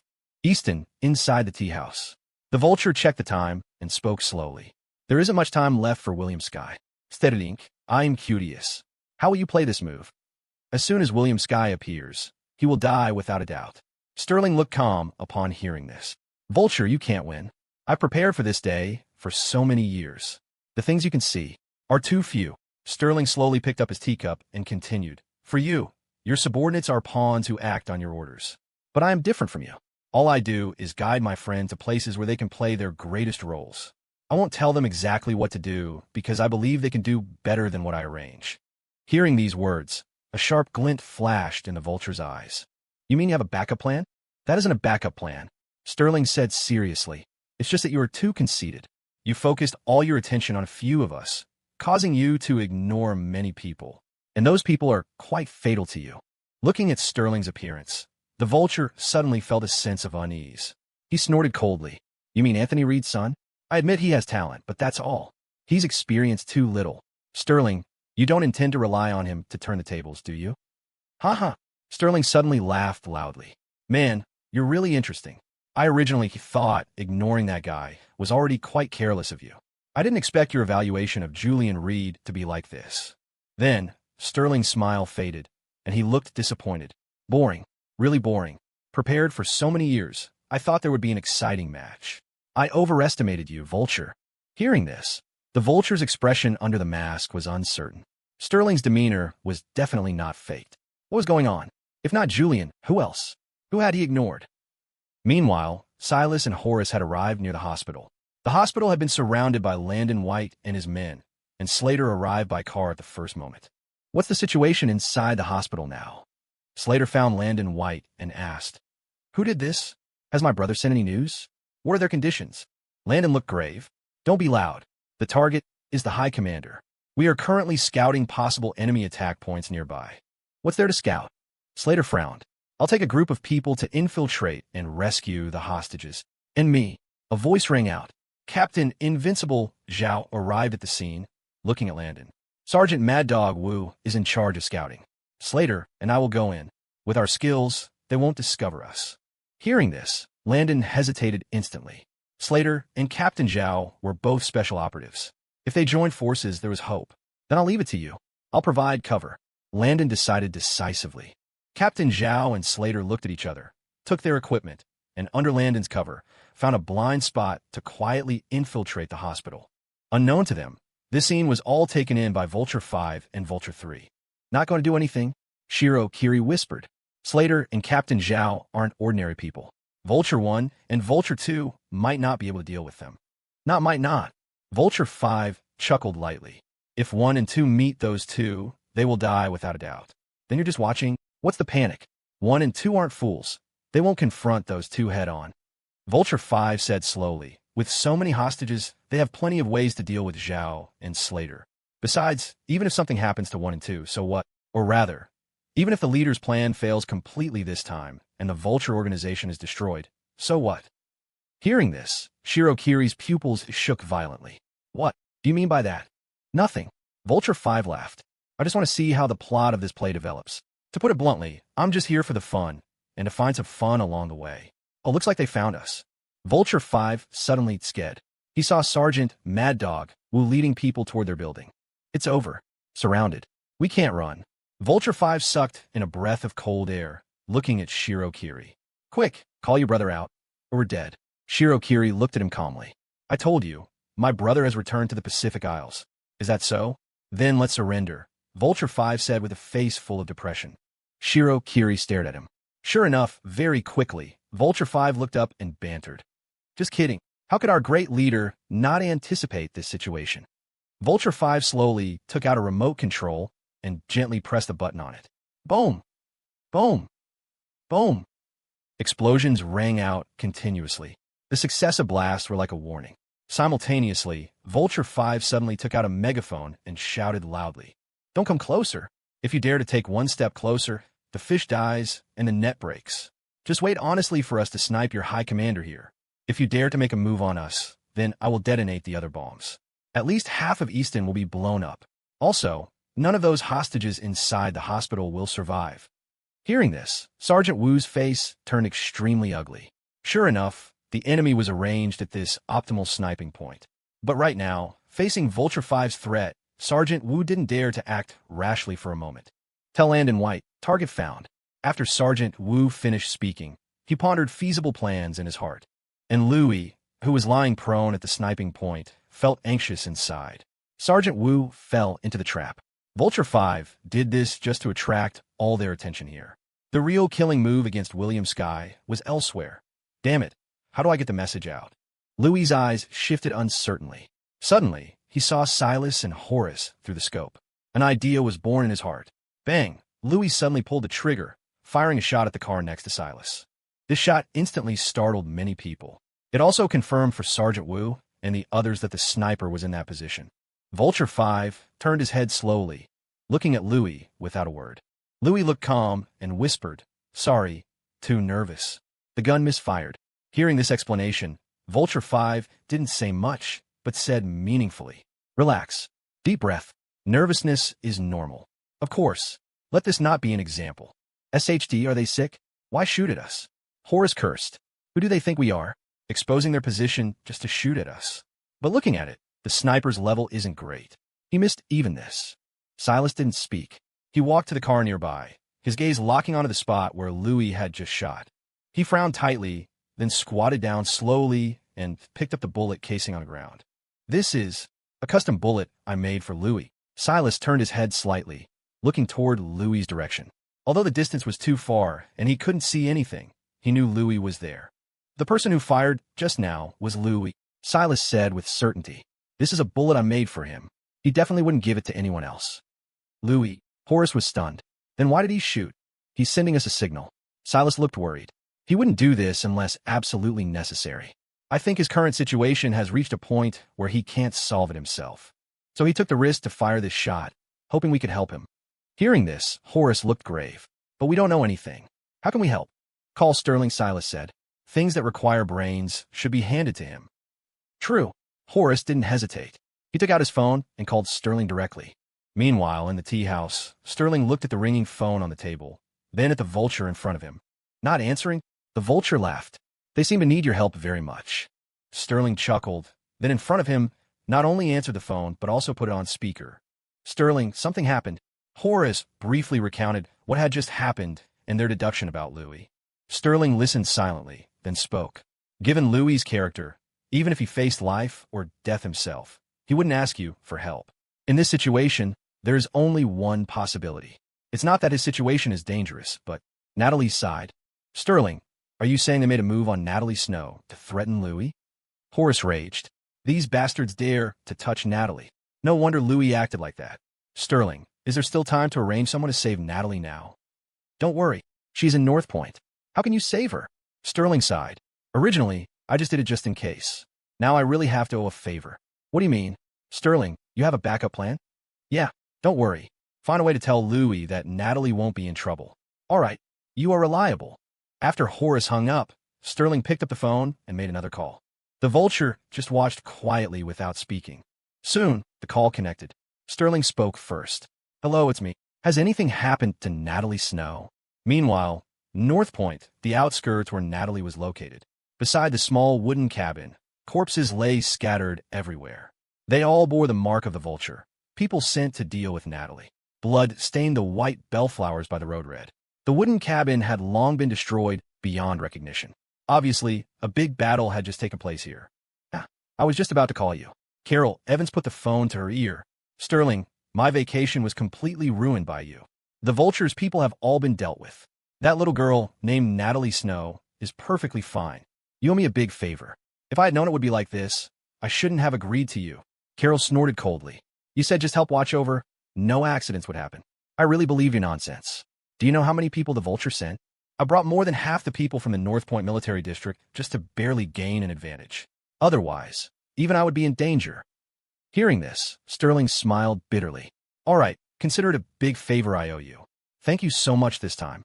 Fortunately, before leaving North Point, he had contacted Carol Evans and asked her to protect Natalie. Otherwise, Louis wouldn't have gone along so decisively. All right, I'm going to clean up the battlefield. If you have anything to say, tell that little girl yourself.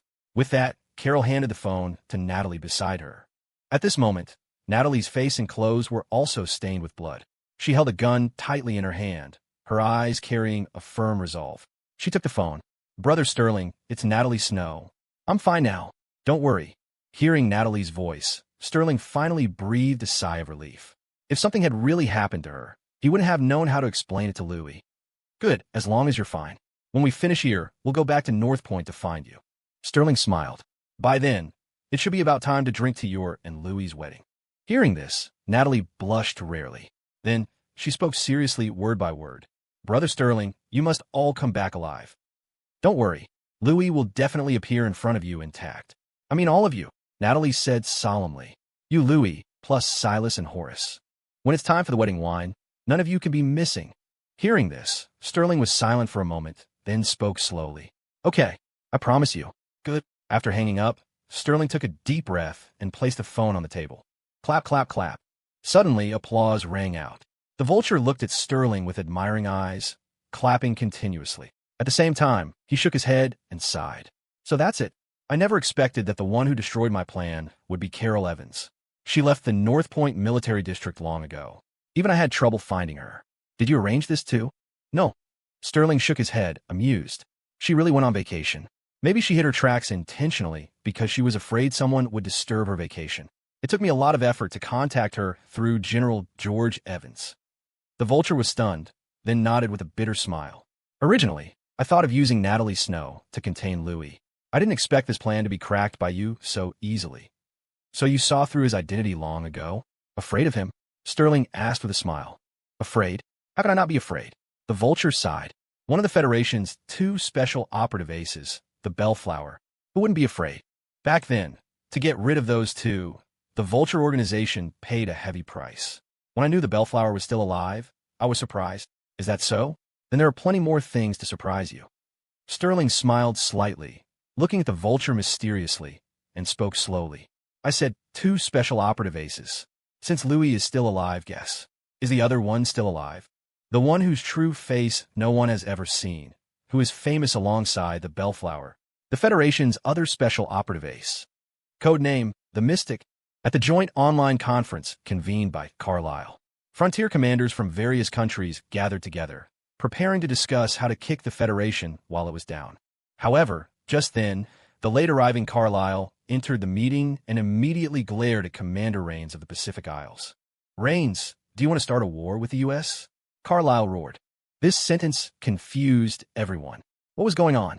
Weren't they discussing how to attack the Federation? Why were the U.S. and the Pacific Isles fighting first? And the most confused was one of the parties involved, Commander Rains. Commander Carlisle, what do you mean? Rains said angrily. Your Excellency had better speak clearly, otherwise my Pacific Isles aren't soft persimmons for you to dump any SHD pot on our heads. Hearing this, Carlisle snorted coldly, then transmitted Big Al's information to everyone. This Sato Shinichiro, a.k.a. Big Al, is the man your Pacific Isles arranged at the frontier, right? Carlyle asked coldly. Rains frowned. After confirming with his subordinates, he said slowly, "That's right, he's our man." "What about him? What about him?" Seeing Rains admit it, Carlyle said, "He, along with the fox-faced demon, attacked my U.S. munitions depot base." "What?" Rains's face changed. Impossible. No one had anticipated such a situation. The commanders of various countries focused their gaze on Rains. The fox-faced demon was from the Pacific Isles? At the same time, some cast admiring glances. The Pacific Isles really had guts. They didn't expect anyone besides the Federation to dare confront the U.S. hard. The Islanders were real men. If Rains knew what they were thinking, he would have cursed them out. "Real men, my ass. I don't know anything. I'm not taking the blame for this." "Commander Carlyle, there must be a misunderstanding." Rains quickly explained. "Maybe Sato was threatened to join the fox-faced demon. I guarantee that the Pacific Isles absolutely have no intention of starting a war with the U.S. Cold sweat was already popping out on Rains's forehead. If he didn't explain clearly and really started a war with the U.S., they would be truly screwed. Basically, Leo didn't know he had inadvertently thrown a black pot onto the Pacific Isles. Otherwise, he wouldn't have spoken the Federation's language just now. He would have used the Pacific Isles language to say, "Report to Commander Rains, U.S. munitions depot taken, mission complete." Then Leo guaranteed the Pacific Isles wouldn't be able to wash themselves clean even if they jumped into the Yellow River. But it was fine. There were plenty of opportunities later. Right now, business was more important. At this time, others also hurriedly smoothed things over. "You two don't fight yet. Maybe there really is a misunderstanding." Right. This meeting is mainly to discuss how to attack the Federation. That's the key point. Even if Commander Rains is really at fault, we can fight the Pacific Isles after we finish fighting the Federation. Some cared about the meeting, some made sarcastic remarks, and some just watched the drama. But actually, everything depended on Carlyle's decision. If he didn't lead the charge, who the hell dared to move against the Federation? Fortunately, Carlyle didn't lose his reason and knew what was more important. He took a deep breath and said, "Put the Pacific Isles matter aside for now, because right now, it is an unprecedented opportunity for us. Just a while ago, I contacted an organization called the Vulture. They agreed to coordinate with us from the inside to take down Easton. Once Easton falls, the Federation's frontier will be swallowed by us step by step. So, now is the best time for us to act." Carlyle scanned the crowd. "If everyone agrees, then we start action now, attacking the Federation with full force." Rains took a deep breath and said slowly, "The Pacific Isles agrees. The Southern Union agrees. The New Silla Republic agrees. Funan agrees. The Federation exercises its veto." Just then, an extremely discordant voice sounded. Everyone froze. The Federation? Why was the Federation present at this joint meeting? Who the hell let them in? Carlyle was also stunned. He hadn't invited the Federation to the meeting. He hurriedly searched on the screen and finally found the source of the discordant voice. In the meeting, a person had appeared at some point. Under the camera, that person was wearing a fox mask. The fox-faced demon. What's going on? Why is he in the meeting? Look at his location. That's the U.S. munitions depot base. No way, the munitions depot base was taken. That's not the point. Didn't you hear what he just said? He represents the Federation. The fox-faced demon is from the Federation. At this moment, Rains breathed a long sigh of relief. Not being from the Pacific Isles was good. This inexplicable black pot really almost killed him. "I say, everyone, why didn't you invite the Federation when holding a secret meeting?" Leo scolded. "If we didn't have our tech guy at home, I would have missed this important meeting. Don't let it happen again." Yes, the reason Leo could silently enter this meeting was precisely because of Adrian's help. At this moment, far away in a hotel room in Easton, Adrian had entered a rare state of full seriousness. His fingers tapped the keyboard unhurriedly, his gaze constantly shifting across several screens in front of him. When helping Leo hack the system, he immediately received a counterattack from U.S. hackers. Old rivals, Adrian murmured softly, but average skills, no improvement. At the World Hacker Competition back then, you guys added together weren't enough to look at, let alone now when there are only a few of you left. Adrian looked calm, acting relaxed and at ease. His opponents, however, were already flustered and sweating buckets. Of course, Leo couldn't understand Adrian's battle here. After all, the system didn't give him skills in this area. "Fox-faced demon, what the hell do you want?" Carlyle glared at Leo and asked, "What have you done to my munitions depot base? Where's Marcus?" "Marcus? You mean this guy? Before the camera, Leo dragged a figure out from his side. It was Marcus, already beaten to a bloody pulp. Dealing with him was actually quite troublesome. Took me a lot of effort. Leo clapped his hands. But he's not dead yet. I specifically spared his life. So, Commander Carlyle, right? I didn't hear what you said just now very clearly. Do you want to say it again? Leo slowly pressed a pistol against Marcus's head, tilted his head slightly, and spoke. Say it again. Were you going to attack? Foxface, what the hell do you think you're doing? General Carlyle's face turned an ugly shade of purple. Think about the consequences. If Marcus dies, it's total war between us. No going back. Hearing this, Leo Evans let out a dismissive scoff. You kidding me, old man Carl? You make it sound like if I don't kill this guy, we'll be braiding each other's hair at a sleepover. Anyway, I stand by what I said. You have the guts to make a move on the Federation, and I'll blow this guy's brains out in a New York minute. As for the rest of you, Leo scanned the holographic projections of the other commanders, his tone mocking. If the States sits this one out, I trust you gentlemen will do the same, right?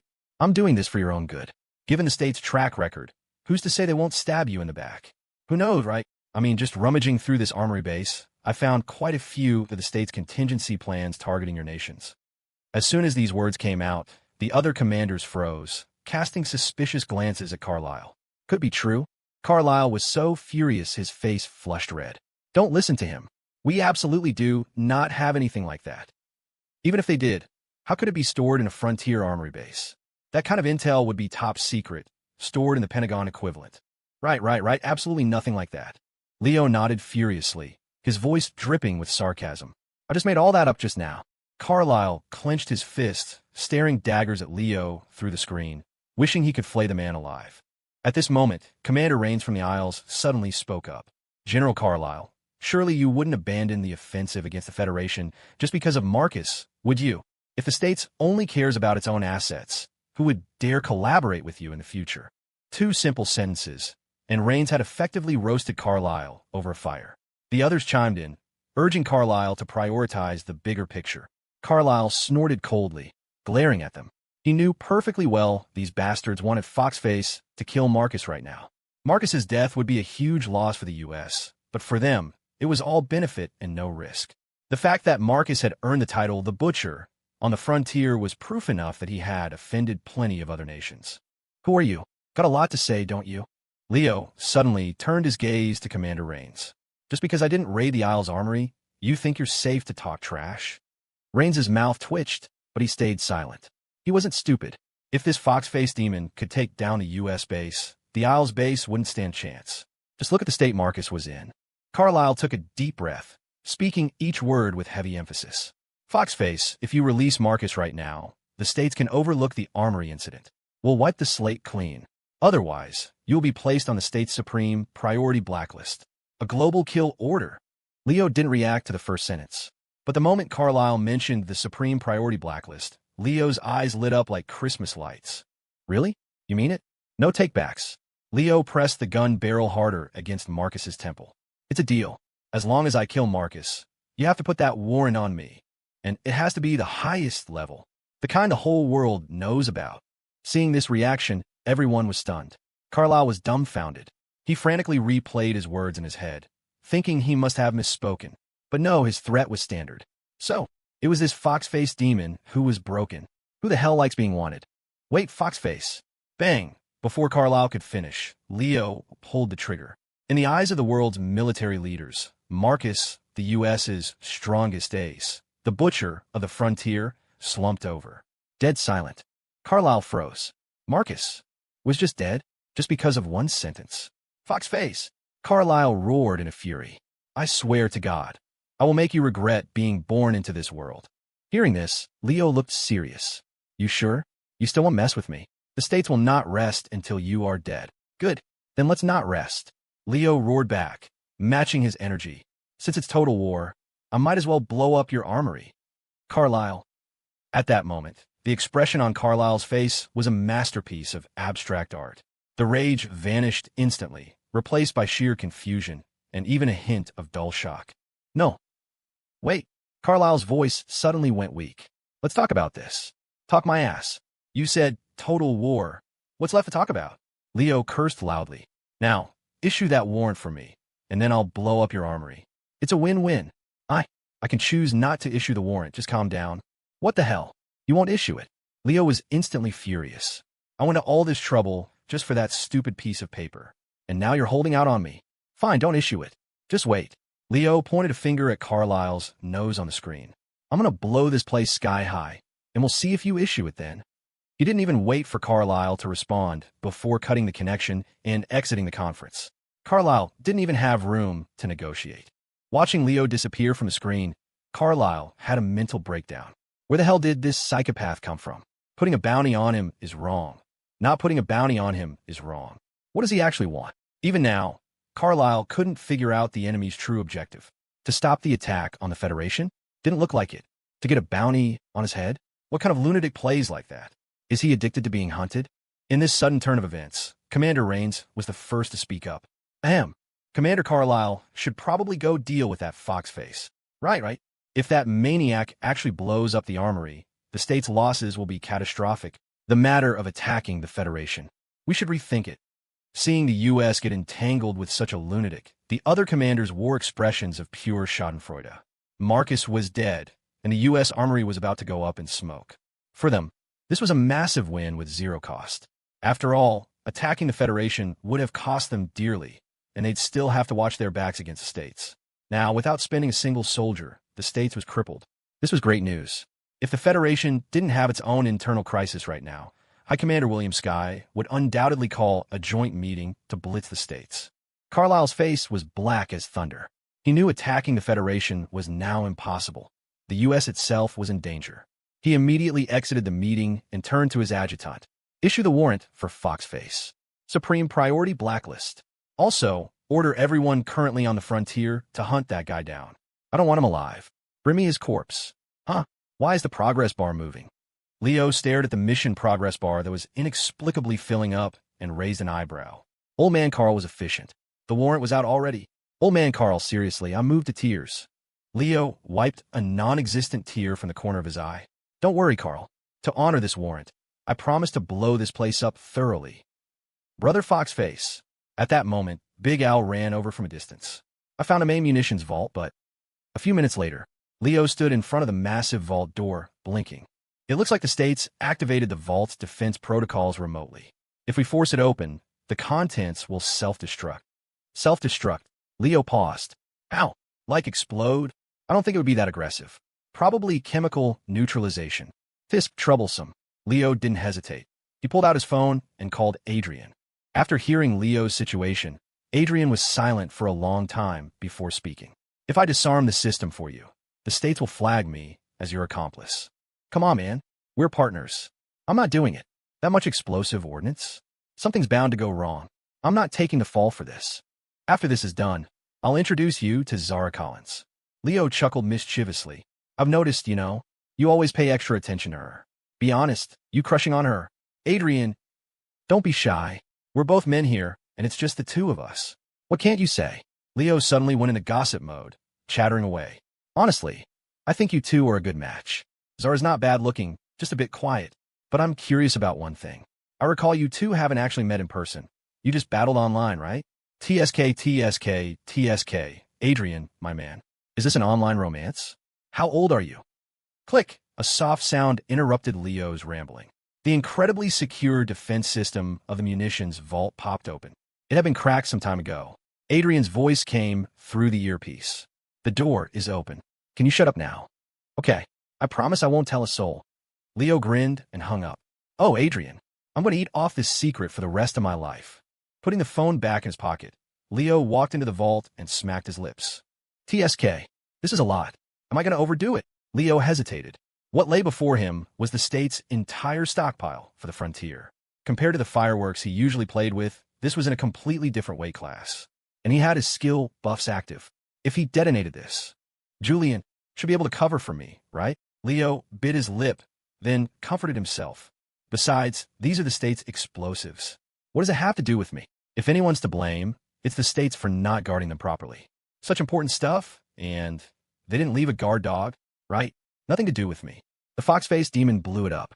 What does Leo Evans have to do with it? I'm just a hard-working, diligent temporary grunt, and I'm still a student. Although Ethelberg University had forcefully graduated him, He still had his enrollment at the driving school. Who said driving school students aren't students? While muttering to himself, Leo methodically pulled out the explosives, trying to make the fuses as long as possible.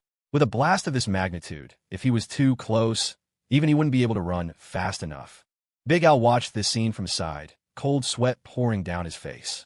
Fox, Brother Foxface, Leo glanced back at him. You're still here. He waved his hand dismissively. Run. Hurry up. For the sake of our few hours of camaraderie, run as far as you can. This is my last act of kindness to you.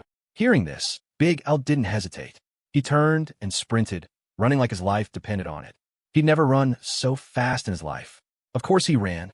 There was a literal demon behind him preparing to set off the mother of all fireworks. Who wouldn't run? Big Al found a functional vehicle, picked a random direction, and floored the gas pedal. On his way out, he saw numerous people rushing toward the armory base. Brothers. The fox-faced demon fought the butcher. They must both be critically injured. Now's the time. Kick them while they're down and bag both scourges of the frontier in one go. The states issued the warrant. Kill Foxface and we're rich. Charge, brothers. The opportunity for revenge is now. On the frontier, aside from the national squads, there were many mercenary groups making a living off the chaos. The warrants were issued specifically for people like them. The moment General Carlisle issued the Apex warrant, mercenaries in the vicinity got the news and wanted to pick up the easy kill. After all, this was the highest bounty ever posted in history. Typical U.S., throwing money around like water. Watching these people pass, Big Al looked at them like they were already dead. He'd seen suicidal people before, but never this suicidal. Sure, these mercenary groups weren't weak, but they were hunting a demon. Shaking his head, Big Al sighed and didn't say a word, just kept his foot heavy on the gas, putting as much distance between him and the base as possible. Meanwhile, Leo had set the fuses, but he'd run into a slight problem. At this distance, he might not be able to outrun the blast. Trouble. And I don't know how to drive. Leo pinched the bridge of his nose in frustration. I should have asked Big Al to wait and drive me. Just then, Leo heard the sound of propellers. He looked up to see a helicopter hovering overhead. Mr. Reed, I finally found you. Marco waved excitedly at Leo from the cockpit. If the states hadn't issued the warrant broadcasting Leo's location, Marco wouldn't have known where to find him. Marco. Leo was dumbfounded. It's been seasons. How is this guy still outputting damage? Kane got nerfed into oblivion, but Marco is still tier 0. But regardless, Marco bringing a helicopter right now was a godsend. Even though Leo had a constitution that made him airsick, there was no other choice. Motion sickness, it is. Look, it's the fox-faced demon. He's trying to escape on a helicopter. Rush him. He must be badly hurt. Don't let him get away. Floor it. Faster. Faster. The biggest bounty in U.S. history is right there. Charge, brothers. Kill him, and we're set for life. Even splitting the reward, it's a huge chunk of meat. In the eyes of the mercenaries, Leo was a fat sheep waiting to be slaughtered. A supersized, premium-grade sheep. In Leo's eyes, where did these idiots come from? Leo hung for the helicopter rope with one hand, dangling in the air. He looked down at the crowd, rushing toward him with a confused expression. What's the deal? Is there a sale in hell today? Leo muttered, genuinely puzzled. Lining up to see the king of hell? Does the first one to die get a free inferno burrito? Although he didn't understand it, Leo respected their wishes and prepared to send them on their way. He flexed his arm and quickly climbed up the rope into the cabin. Mr. Reed, Kane's sniper rifle is next to the seat. Marco turned back and winked at Leo. I snuck it out. Kane doesn't know. Leo looked beside the seat. Sure enough, there was a sniper rifle. He fell silent for a moment, looking at Marco, then at the rifle. Words failed him. Marco, seriously, I'm touched. There's a reason Kane is getting phased out of the meta. You guys played dirty behind the scenes. The battle for tier 0 is ruthless, huh? Marco felt Leo's gaze, patted his chest, and gave Leo a look that said, no need to praise me. I know I'm awesome. Leo laughed, picked up the rifle and glanced down. Marco, take us higher, Leo said calmly. The fireworks are going to be a bit big this time. Let's get to a safe distance before we light it up. You got it, Mr. Reed, Marco responded, pulling up on the collective. Leo stared intently at the ground, calculating his maximum effective range. By the way, Marco, when did you learn to fly a chopper? Leo asked curiously. You never mentioned it before. Marco answered while piloting. Oh, that. When I couldn't race cars anymore and didn't have much to do with the Reed estate, I wanted a side hustle. Mr. Reed, Julian, asked if I wanted to learn to fly, so I did. Later on, whenever the Reed family had a major operation, I flew the chopper. I remember getting paid $10,000 a trip back then. Marco looked nostalgic. Come to think of it, I kind of miss those days at the estate. Even though it was fighting and killing every day, life was fulfilling. When things were slow, Julian would hook me up with all kinds of side gigs. I saved up quite a bit over the years. Enough to buy a house, a car, maybe get married. Leo listened quietly, staring at Marco with a blank expression. Simultaneously, he spoke in his mind. System, are you sure you came to this world alone? You don't have any siblings or cousins? Soon, the system's voice rang in his ear. What are you trying to say? I suspect Marco has a system too. Nobody suspected you, and you're suspecting him? Compare the two of you. Who looks more like they have a system? Hearing the system's retort, the corner of Leo's mouth twitched. I'm just asking, what if another system descended? I'm looking out for you here. What if you guys have a conflict of interest? It was a casual remark, but the system suddenly fell silent. A moment later, Leo heard something that stunned him. You have a point. I'll go ask on the main world channel. Ask. Maybe it was because the ultimate mission was almost complete, but Leo felt the system was becoming a bit abstract. Wait, what does that mean? You systems have a chat channel? Holy crap. Did you steal my hacks from other systems? Hey, is this going to affect other protagonist plotlines? I'm stating this now. I'm not giving those hacks back.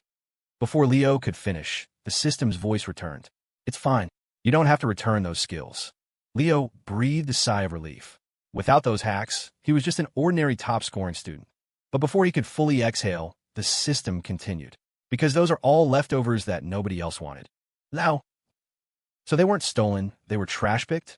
I've been flexing all this time using someone else's recycling?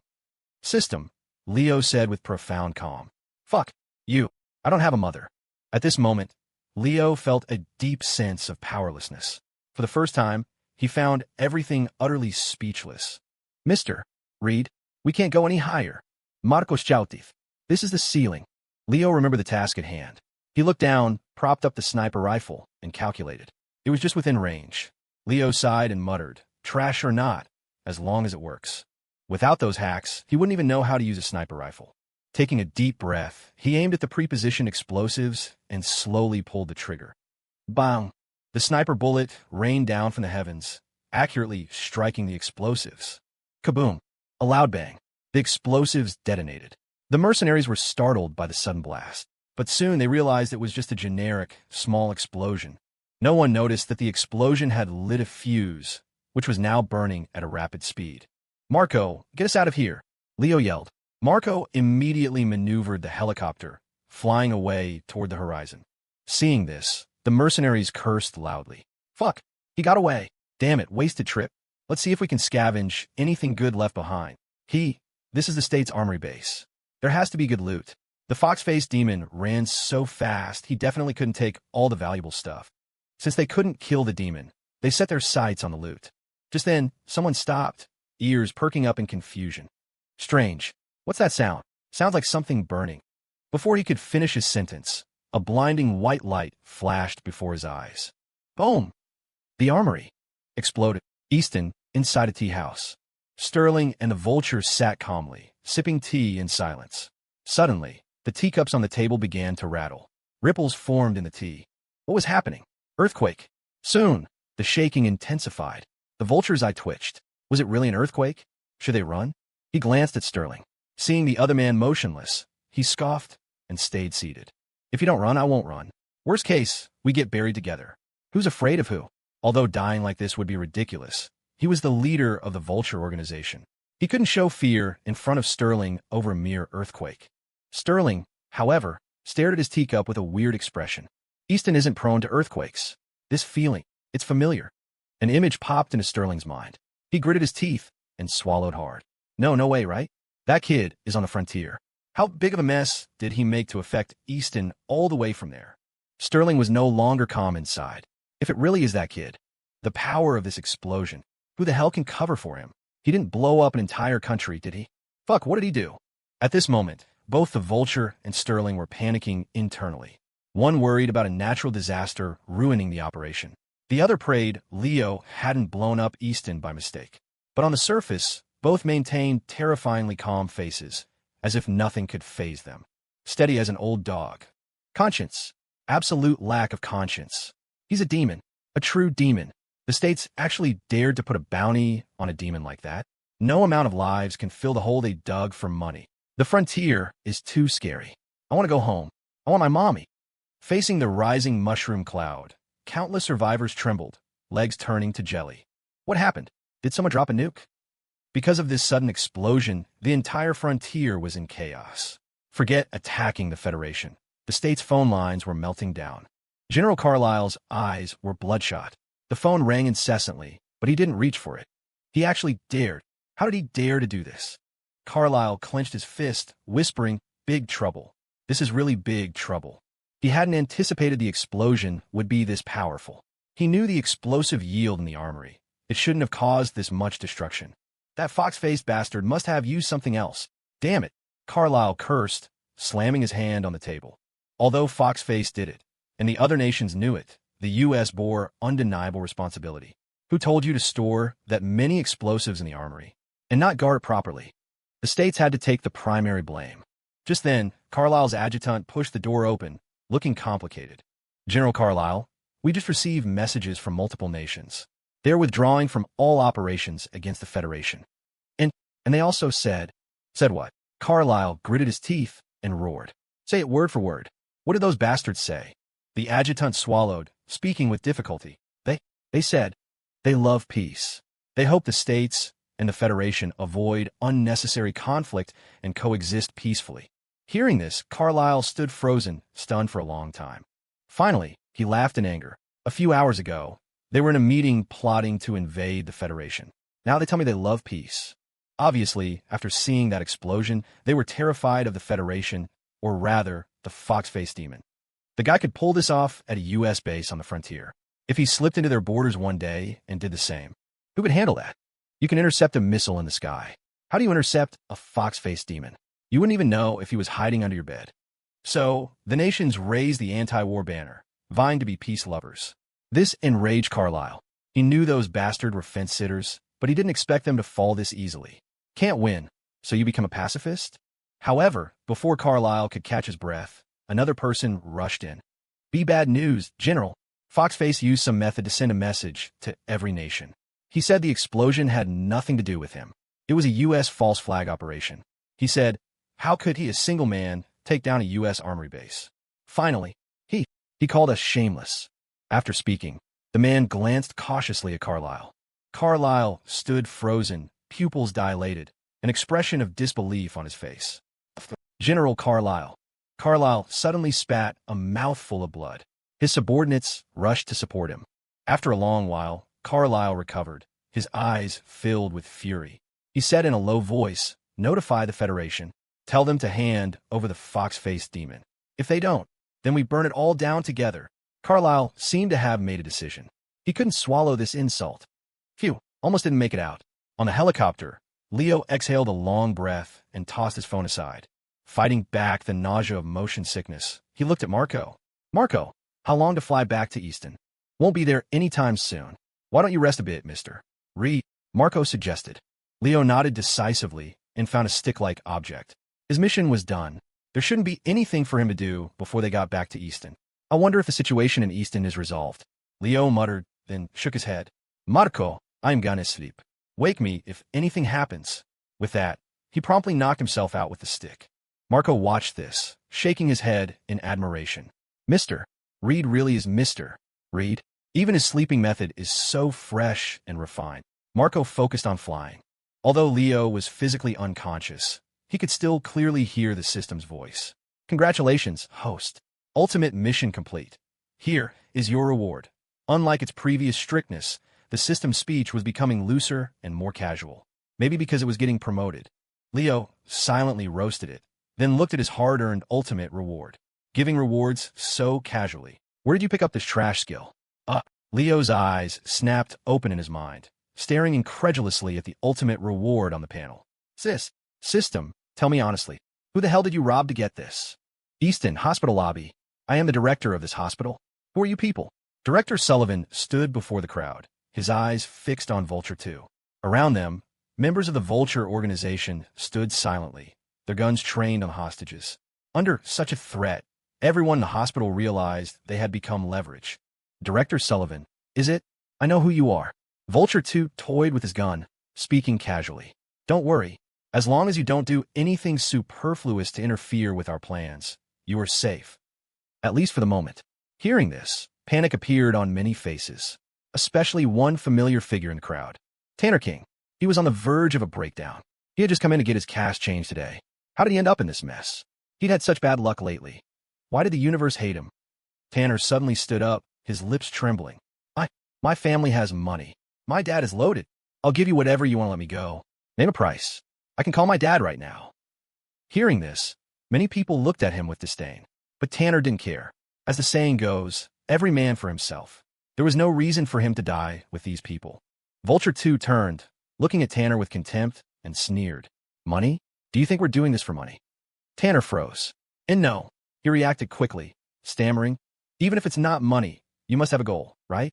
My family has connections and influence. As long as it's not too difficult, I can help you. Really? Vulture 2 looked interested. Your family is that powerful.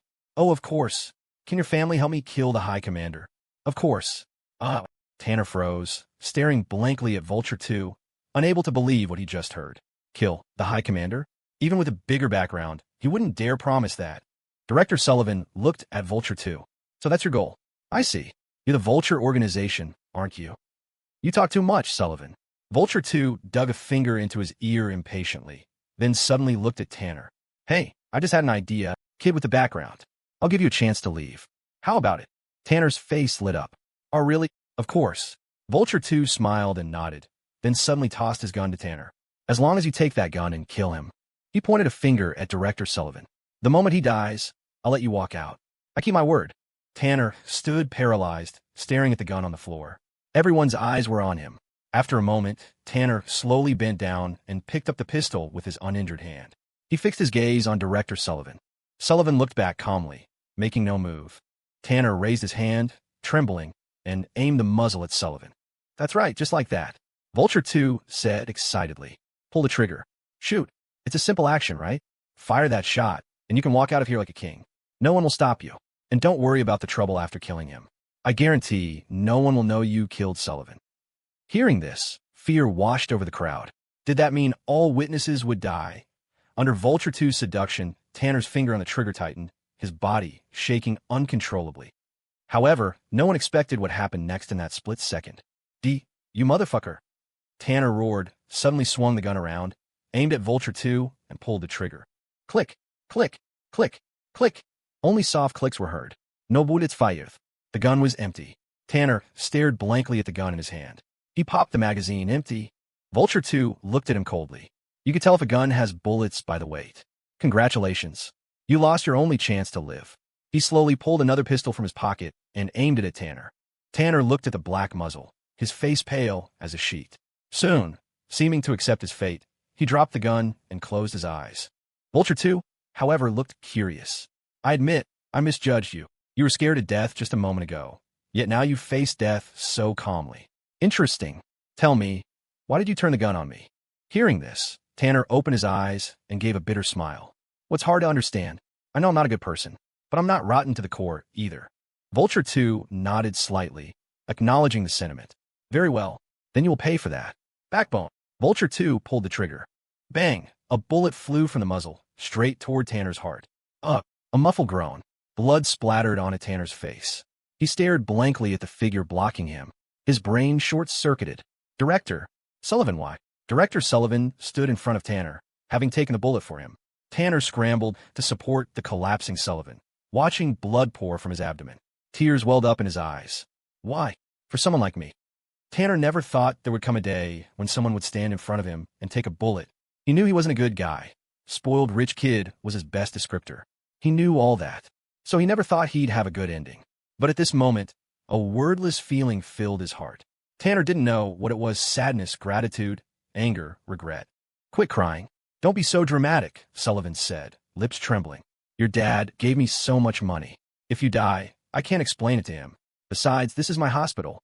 It's one thing if I can't save someone on the operating table, but trying to kill people in my hospital, right in front of me, as the director, I absolutely will not allow it. Sullivan clutched his bleeding wound, eyes glaring fiercely at Vulture 2. Blood trickled from the corner of his mouth, but he curled his lips into a smirk, mocking the gunman. Vulture scum, you want to kill people? You'll have to kill me first. But let me remind you, if I die, my brother will definitely make you regret being alive. Facing Sullivan's threat, Vulture 2 was unmoved. He aimed the cold muzzle at Sullivan. Is that so? Then I really should meet this brother of yours. But it'll have to be after you're dead. Bang! A gunshot rang out, but it wasn't Vulture 2 who fired. A bullet sliced through the air, accurately striking the gun in Vulture 2's hand, sending it flying. Bang, bang, bang. Several more shots followed instantly. In the blink of an eye, the portable lights the Vulture members had set up were all shot out. The lobby plunged into darkness. Who is it? Vulture 2 roared. The next second, the hairs on his neck stood up. Sensing danger, he spun around, pulling a dagger to block a knife thrust aimed at his heart. Didn't you just say you wanted to meet me? Instructor Slater gripped the knife tighter, his voice low and dangerous. Did you wash your neck? They didn't give orders, but I don't plan on bringing back any captives. Bang, bang, bang. Gunfire erupted again. In the dark, Vulture members fell one by one. Everyone, grab a chance and get out. Captain Invincible, it's you. Vulture 2 recognized the voice. He realized instantly that at least 2 special operatives had infiltrated the hospital. In the darkness, people scrambled toward the hospital doors.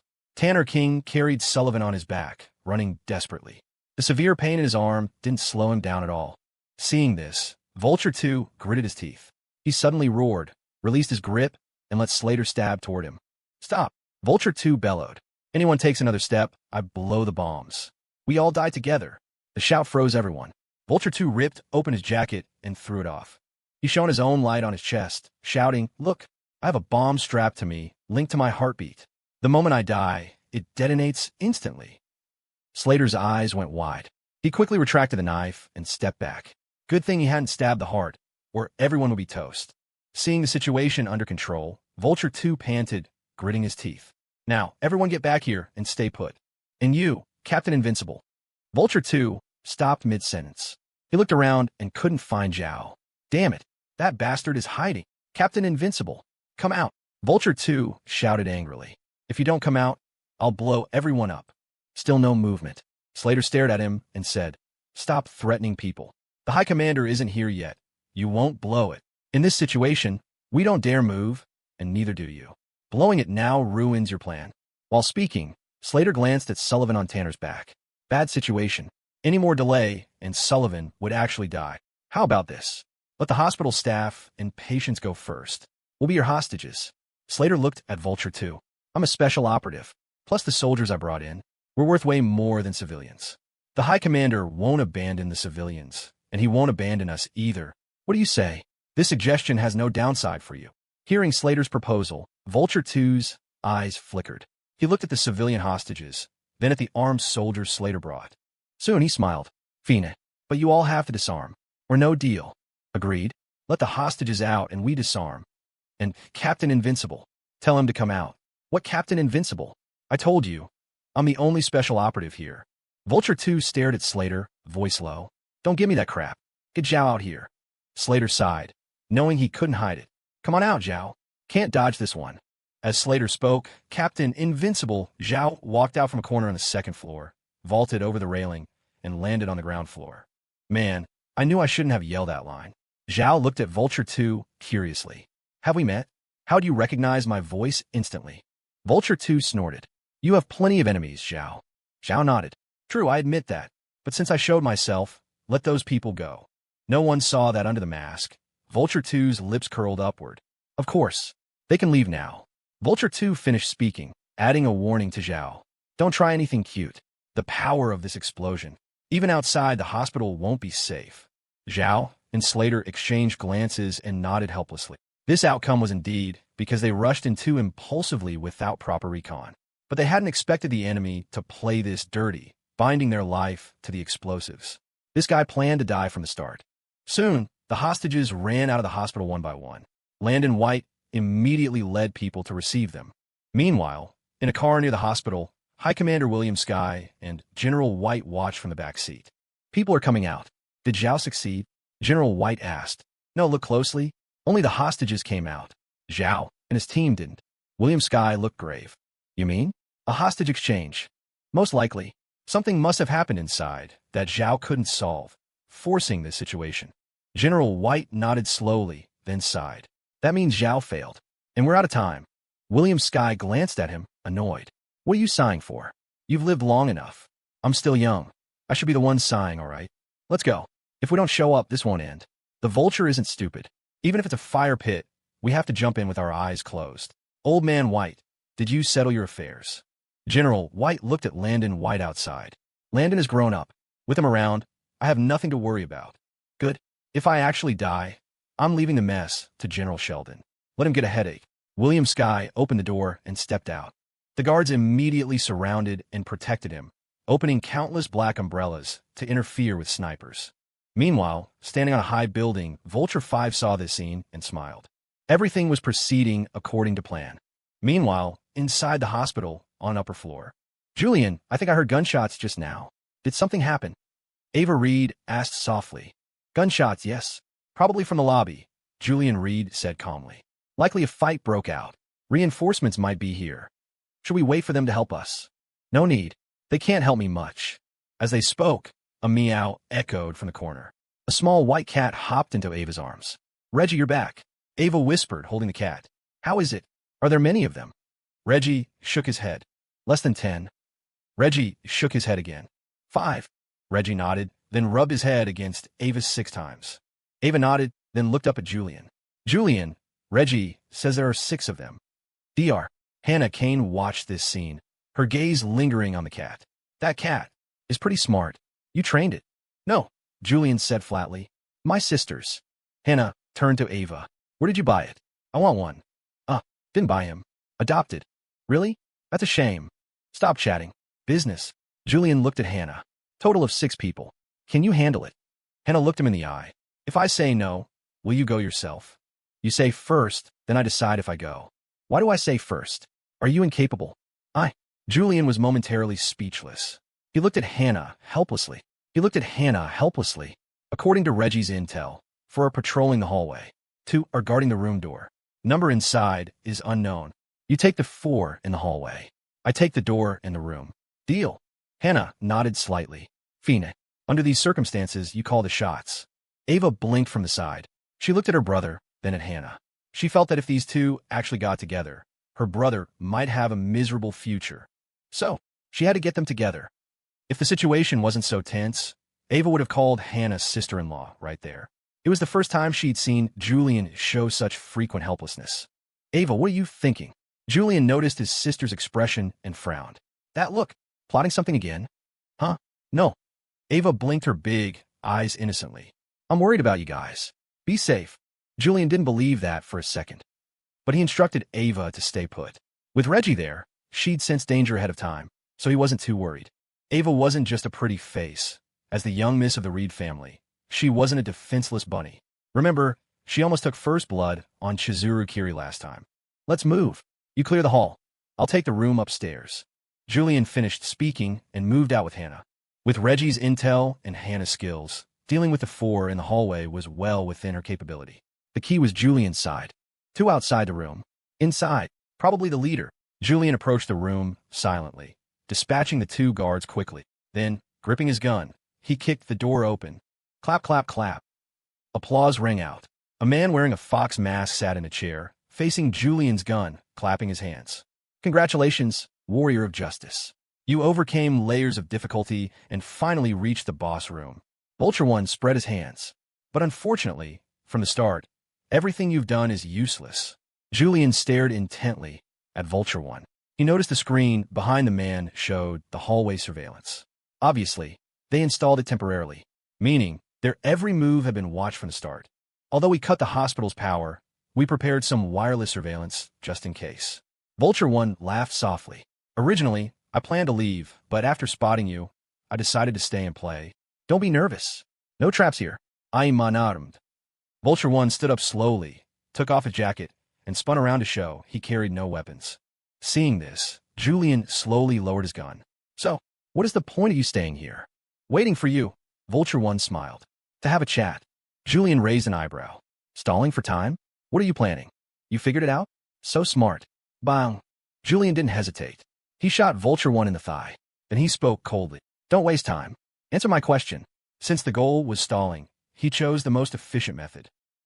You really are unreasonable. Vulture 1 clutched his bleeding leg, sucking in a breath of cold air. Bang! Another shot. The other leg. Thud. Vulture 1 knelt before Julian, gritting his teeth, cold sweat breaking out on his forehead. He didn't expect this guy to be so ruthless. I'll say it one last time. Answer the question. Julian aimed the gun at the man's most sensitive area, speaking word by word. Vulture 1 saw where the gun was pointing, and his mouth twitched. Wait. I'll talk. Don't shoot there. But after I talk, you have to give me a quick death. No shooting there. Julian nodded and moved the gun to the man's forehead. Vulture 1 sighed in relief, then said, Actually, it's nothing much. We set time bombs. When the time is up, the whole hospital explodes. From the moment we enter the hospital, we didn't plan on leaving alive. Of course, the subordinates don't know that. Hearing this answer, Julian's gaze turned grave. Time bombs?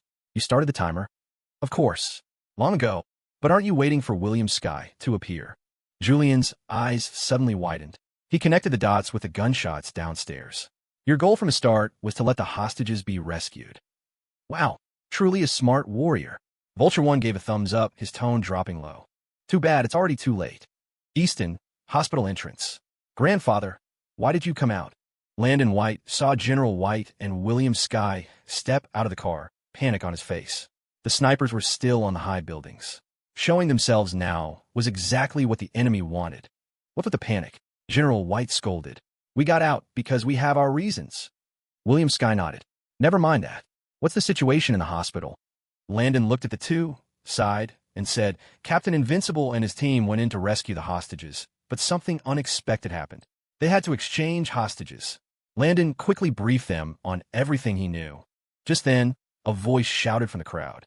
Doctor, hurry. Tanner King laid Sullivan on the ground, yelling at the surroundings. Save him.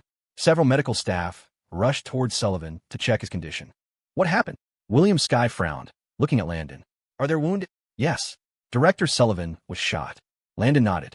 Seeing this, William Sky and General White exchanged glances, intending to go take a look.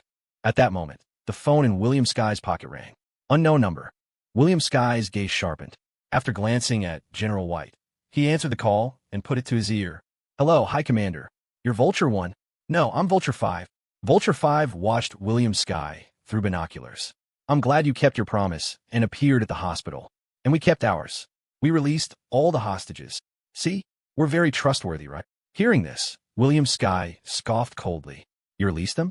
You have some nerve saying that. It was our people going in and exchanging themselves that got them out. If you really keep your promises, release everyone inside. Can't do that. Vulture 5 shook his head. We never promised to release Captain Invincible and his team. Speak. What do you want?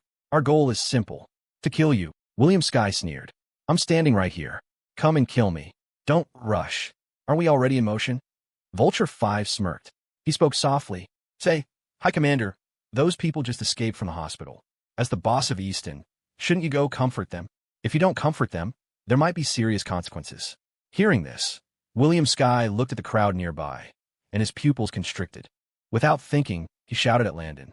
Landon, there's a problem with the hostages. Pop, pop, pop. Before William Sky could finish, something exploded within the crowd. Sounds popped off in 3 different locations. Immediately, a visible green gas spread rapidly around the hospital. Damn it, what is that? Don't panic. Hold your breath. Don't inhale it. It might be poison gas. Careful. Meanwhile, Vulture 5's laughter rang in William Sky's ear. Holding your breath won't solve it. Once this poison touches the skin, it invades rapidly and deepens over time. We, the Vulture organization, searched the world for a long time just to get this little bit. Very rare. Unfortunately, it has a flaw. It's not contagious, and the range isn't large. So we had to wait for you to arrive at the hospital to act. High Commander, enjoy your final moments. Finished, Vulture 5 hung up. In that instant, a gun pressed against his head. Louis appeared behind him like a ghost, eyes intense. Hand over the antidote. Vulture 5 smirked. You sure you want to do this? Natalie Snow sighed. I said, hand over the antidote.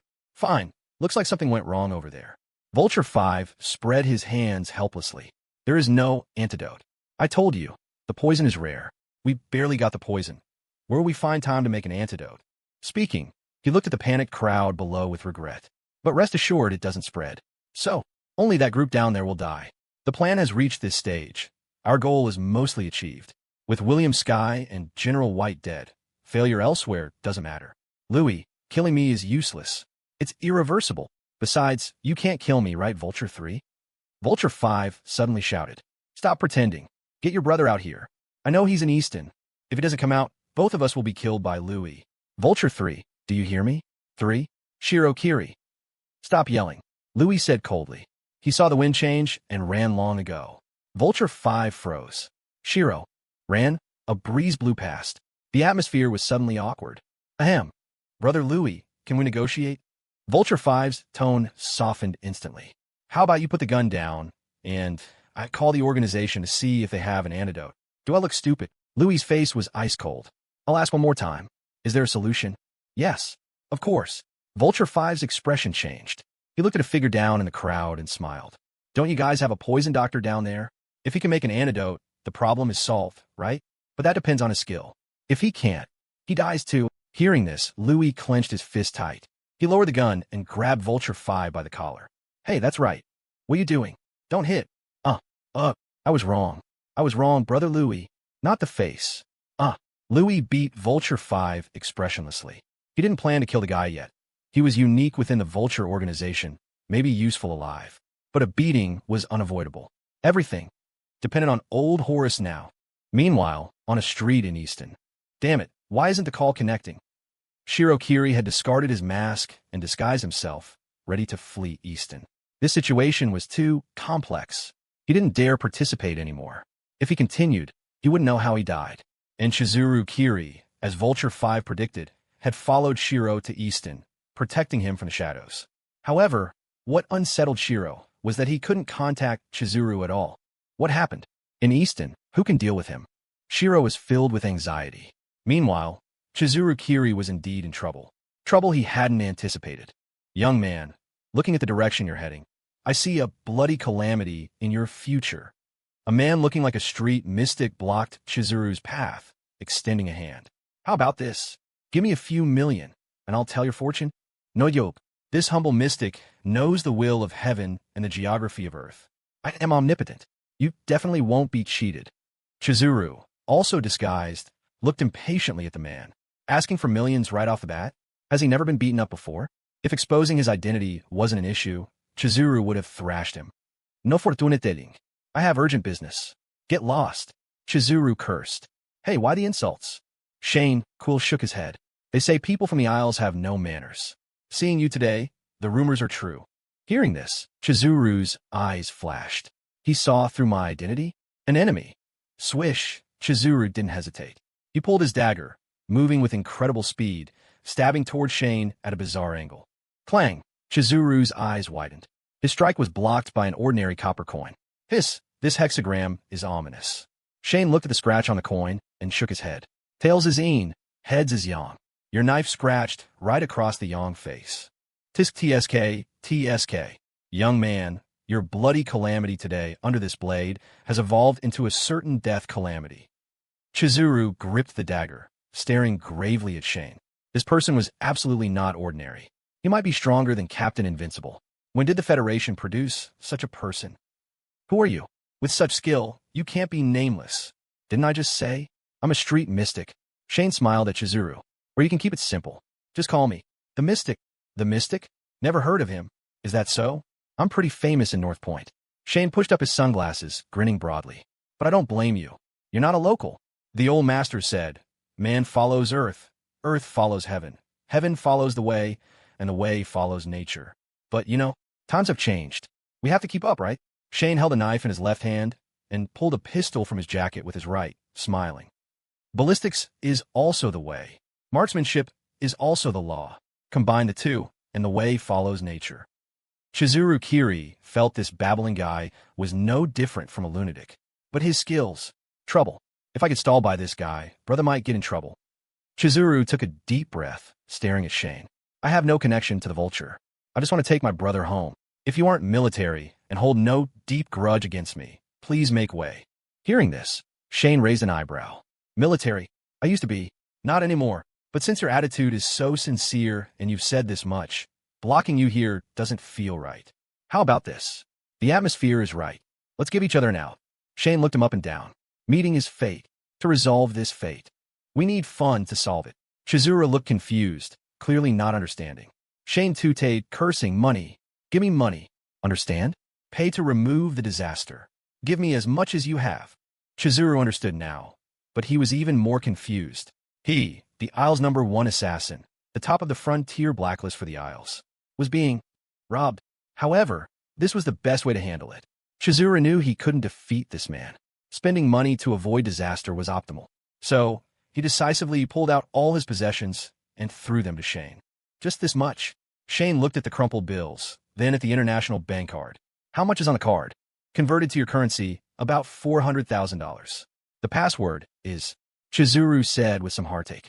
This is almost my entire savings from over the years. Hearing the amount, Shane didn't look happy. Instead, he sighed. 400,000.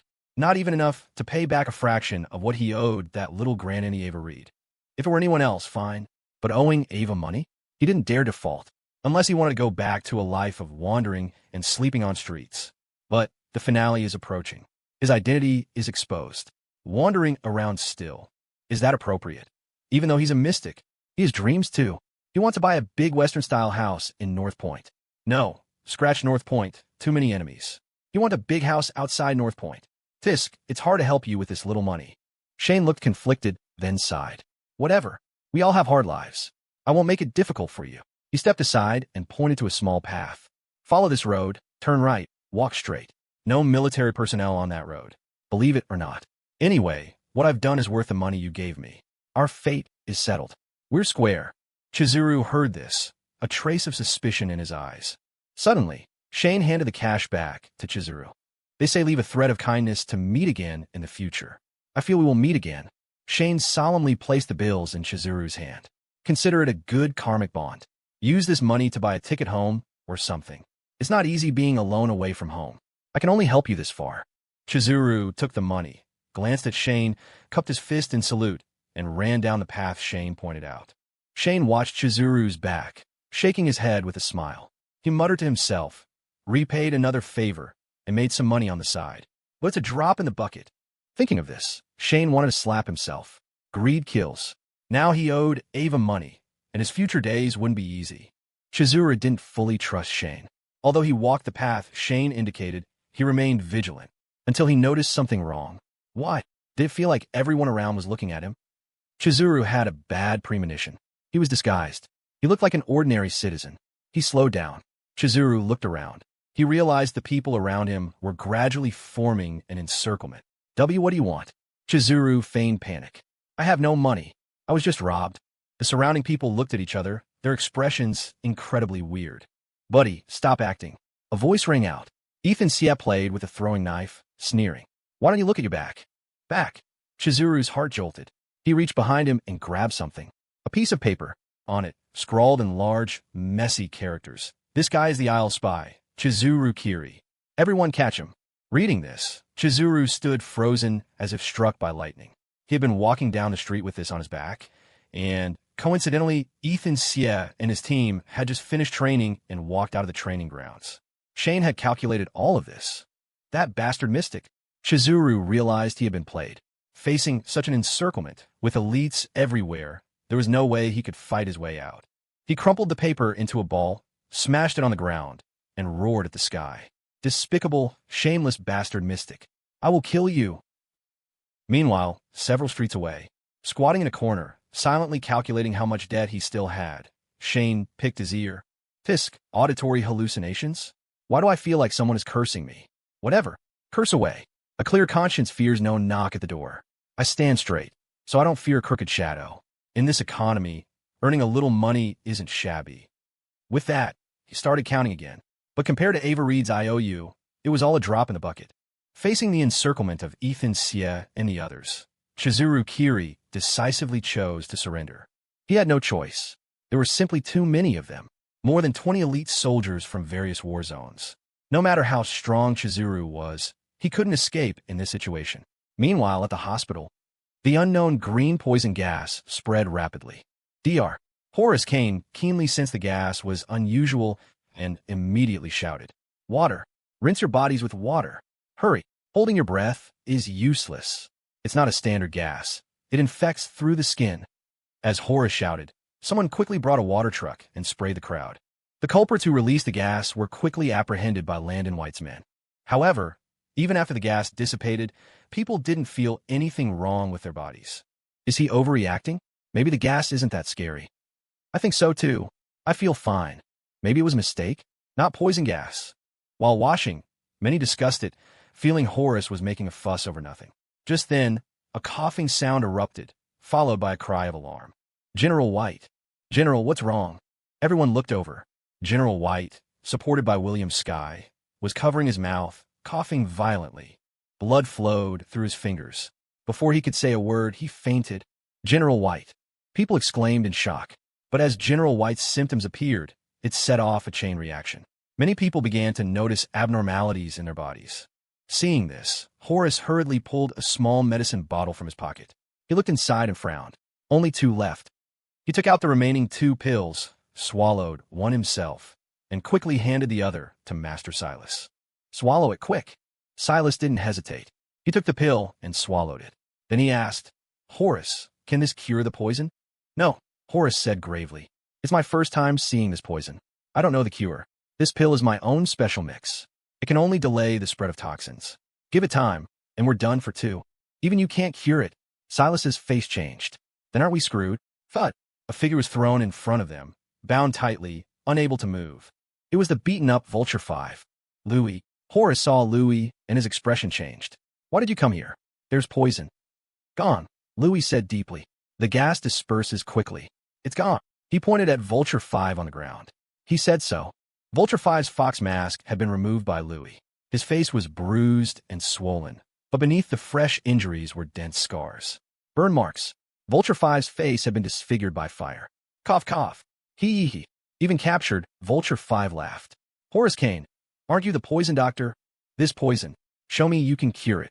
If nothing unexpected happens, within 3 days, everyone infected just now will die." Of course, that's for normal people. For someone like General White. TSK, TSK, TSK. Vulture 5 shook his head with mock pity. Hearing this, Horace looked up at the chaotic crowd, feeling immense pressure. Meanwhile, inside the hospital, hearing the commotion outside, Vulture 2 knew their plan had succeeded.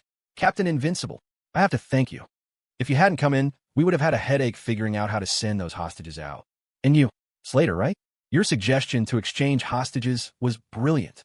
Because of you, everyone outside is doomed." The corners of Vulture 2's mouth curled up. He roared, "And you all have to die with me." "Stop. Don't." Captain Zhao's pupils constricted. He tried to stop Vulture 2, but it was too late. Click. A soft sound. Vulture 2's thumb pressed the detonator switch. 1 second, 2 seconds, 3 seconds. Time passed in silence. The lobby remained quiet. Nothing happened. What's going on? Vulture 2 looked at the detonator in disbelief. Why no explosion? He had planted massive amounts of explosives in the hospital. Pressing the switch should have leveled the place. But why no reaction? Vulture 2 didn't know that a few minutes before he pressed the detonator, something unexpected had occurred. Phew, this should do it, right? Ava Reed looked at the explosive device in front of her with a satisfied smile. She spoke into the phone at her ear. "Kane, I cut the wires like you said. The lights are off. Is it safe now?" "Soon." Kane's voice came from the other end. "Should be fine. But what are you doing? Calling me, suddenly asking how to defuse a bomb. You scare me to death. I was waiting for my brother in the corner. Then Reggie brought me here. I saw the bomb, didn't know how to defuse it, so I called you." Ava's tone was light, as if it were a trivial matter. She didn't know her action had caused Vulture 2's mental collapse. Reggie, or Spike, as he was once known, was just too overpowered. Having spent years around Leo, he was too familiar with the smell of explosives. He could sniff them out with his butt. "All right, you guys be careful. I wanted to come help, but I don't know where my gun went. Just disappeared. Weird." Hearing this, Ava instinctively said, "Your sniper rifle? Probably with Leo, right?" "Impossible. When he was on the frontier, the gun was with me." "How could he take it?" Kane said firmly. "Then I don't know, but your gun always ends up in his hands." Ava stuck out her tongue, then said quickly, "I gotta go. If Julian finds out I'm not staying put, he'll scold me again." Ava hung up, picked up Reggie, and, sneakily, returned the way she came. perfectly executing the art of doing good deeds and leaving no name. Vulture 2 would never have guessed that his meticulous plan was defeated by Cat.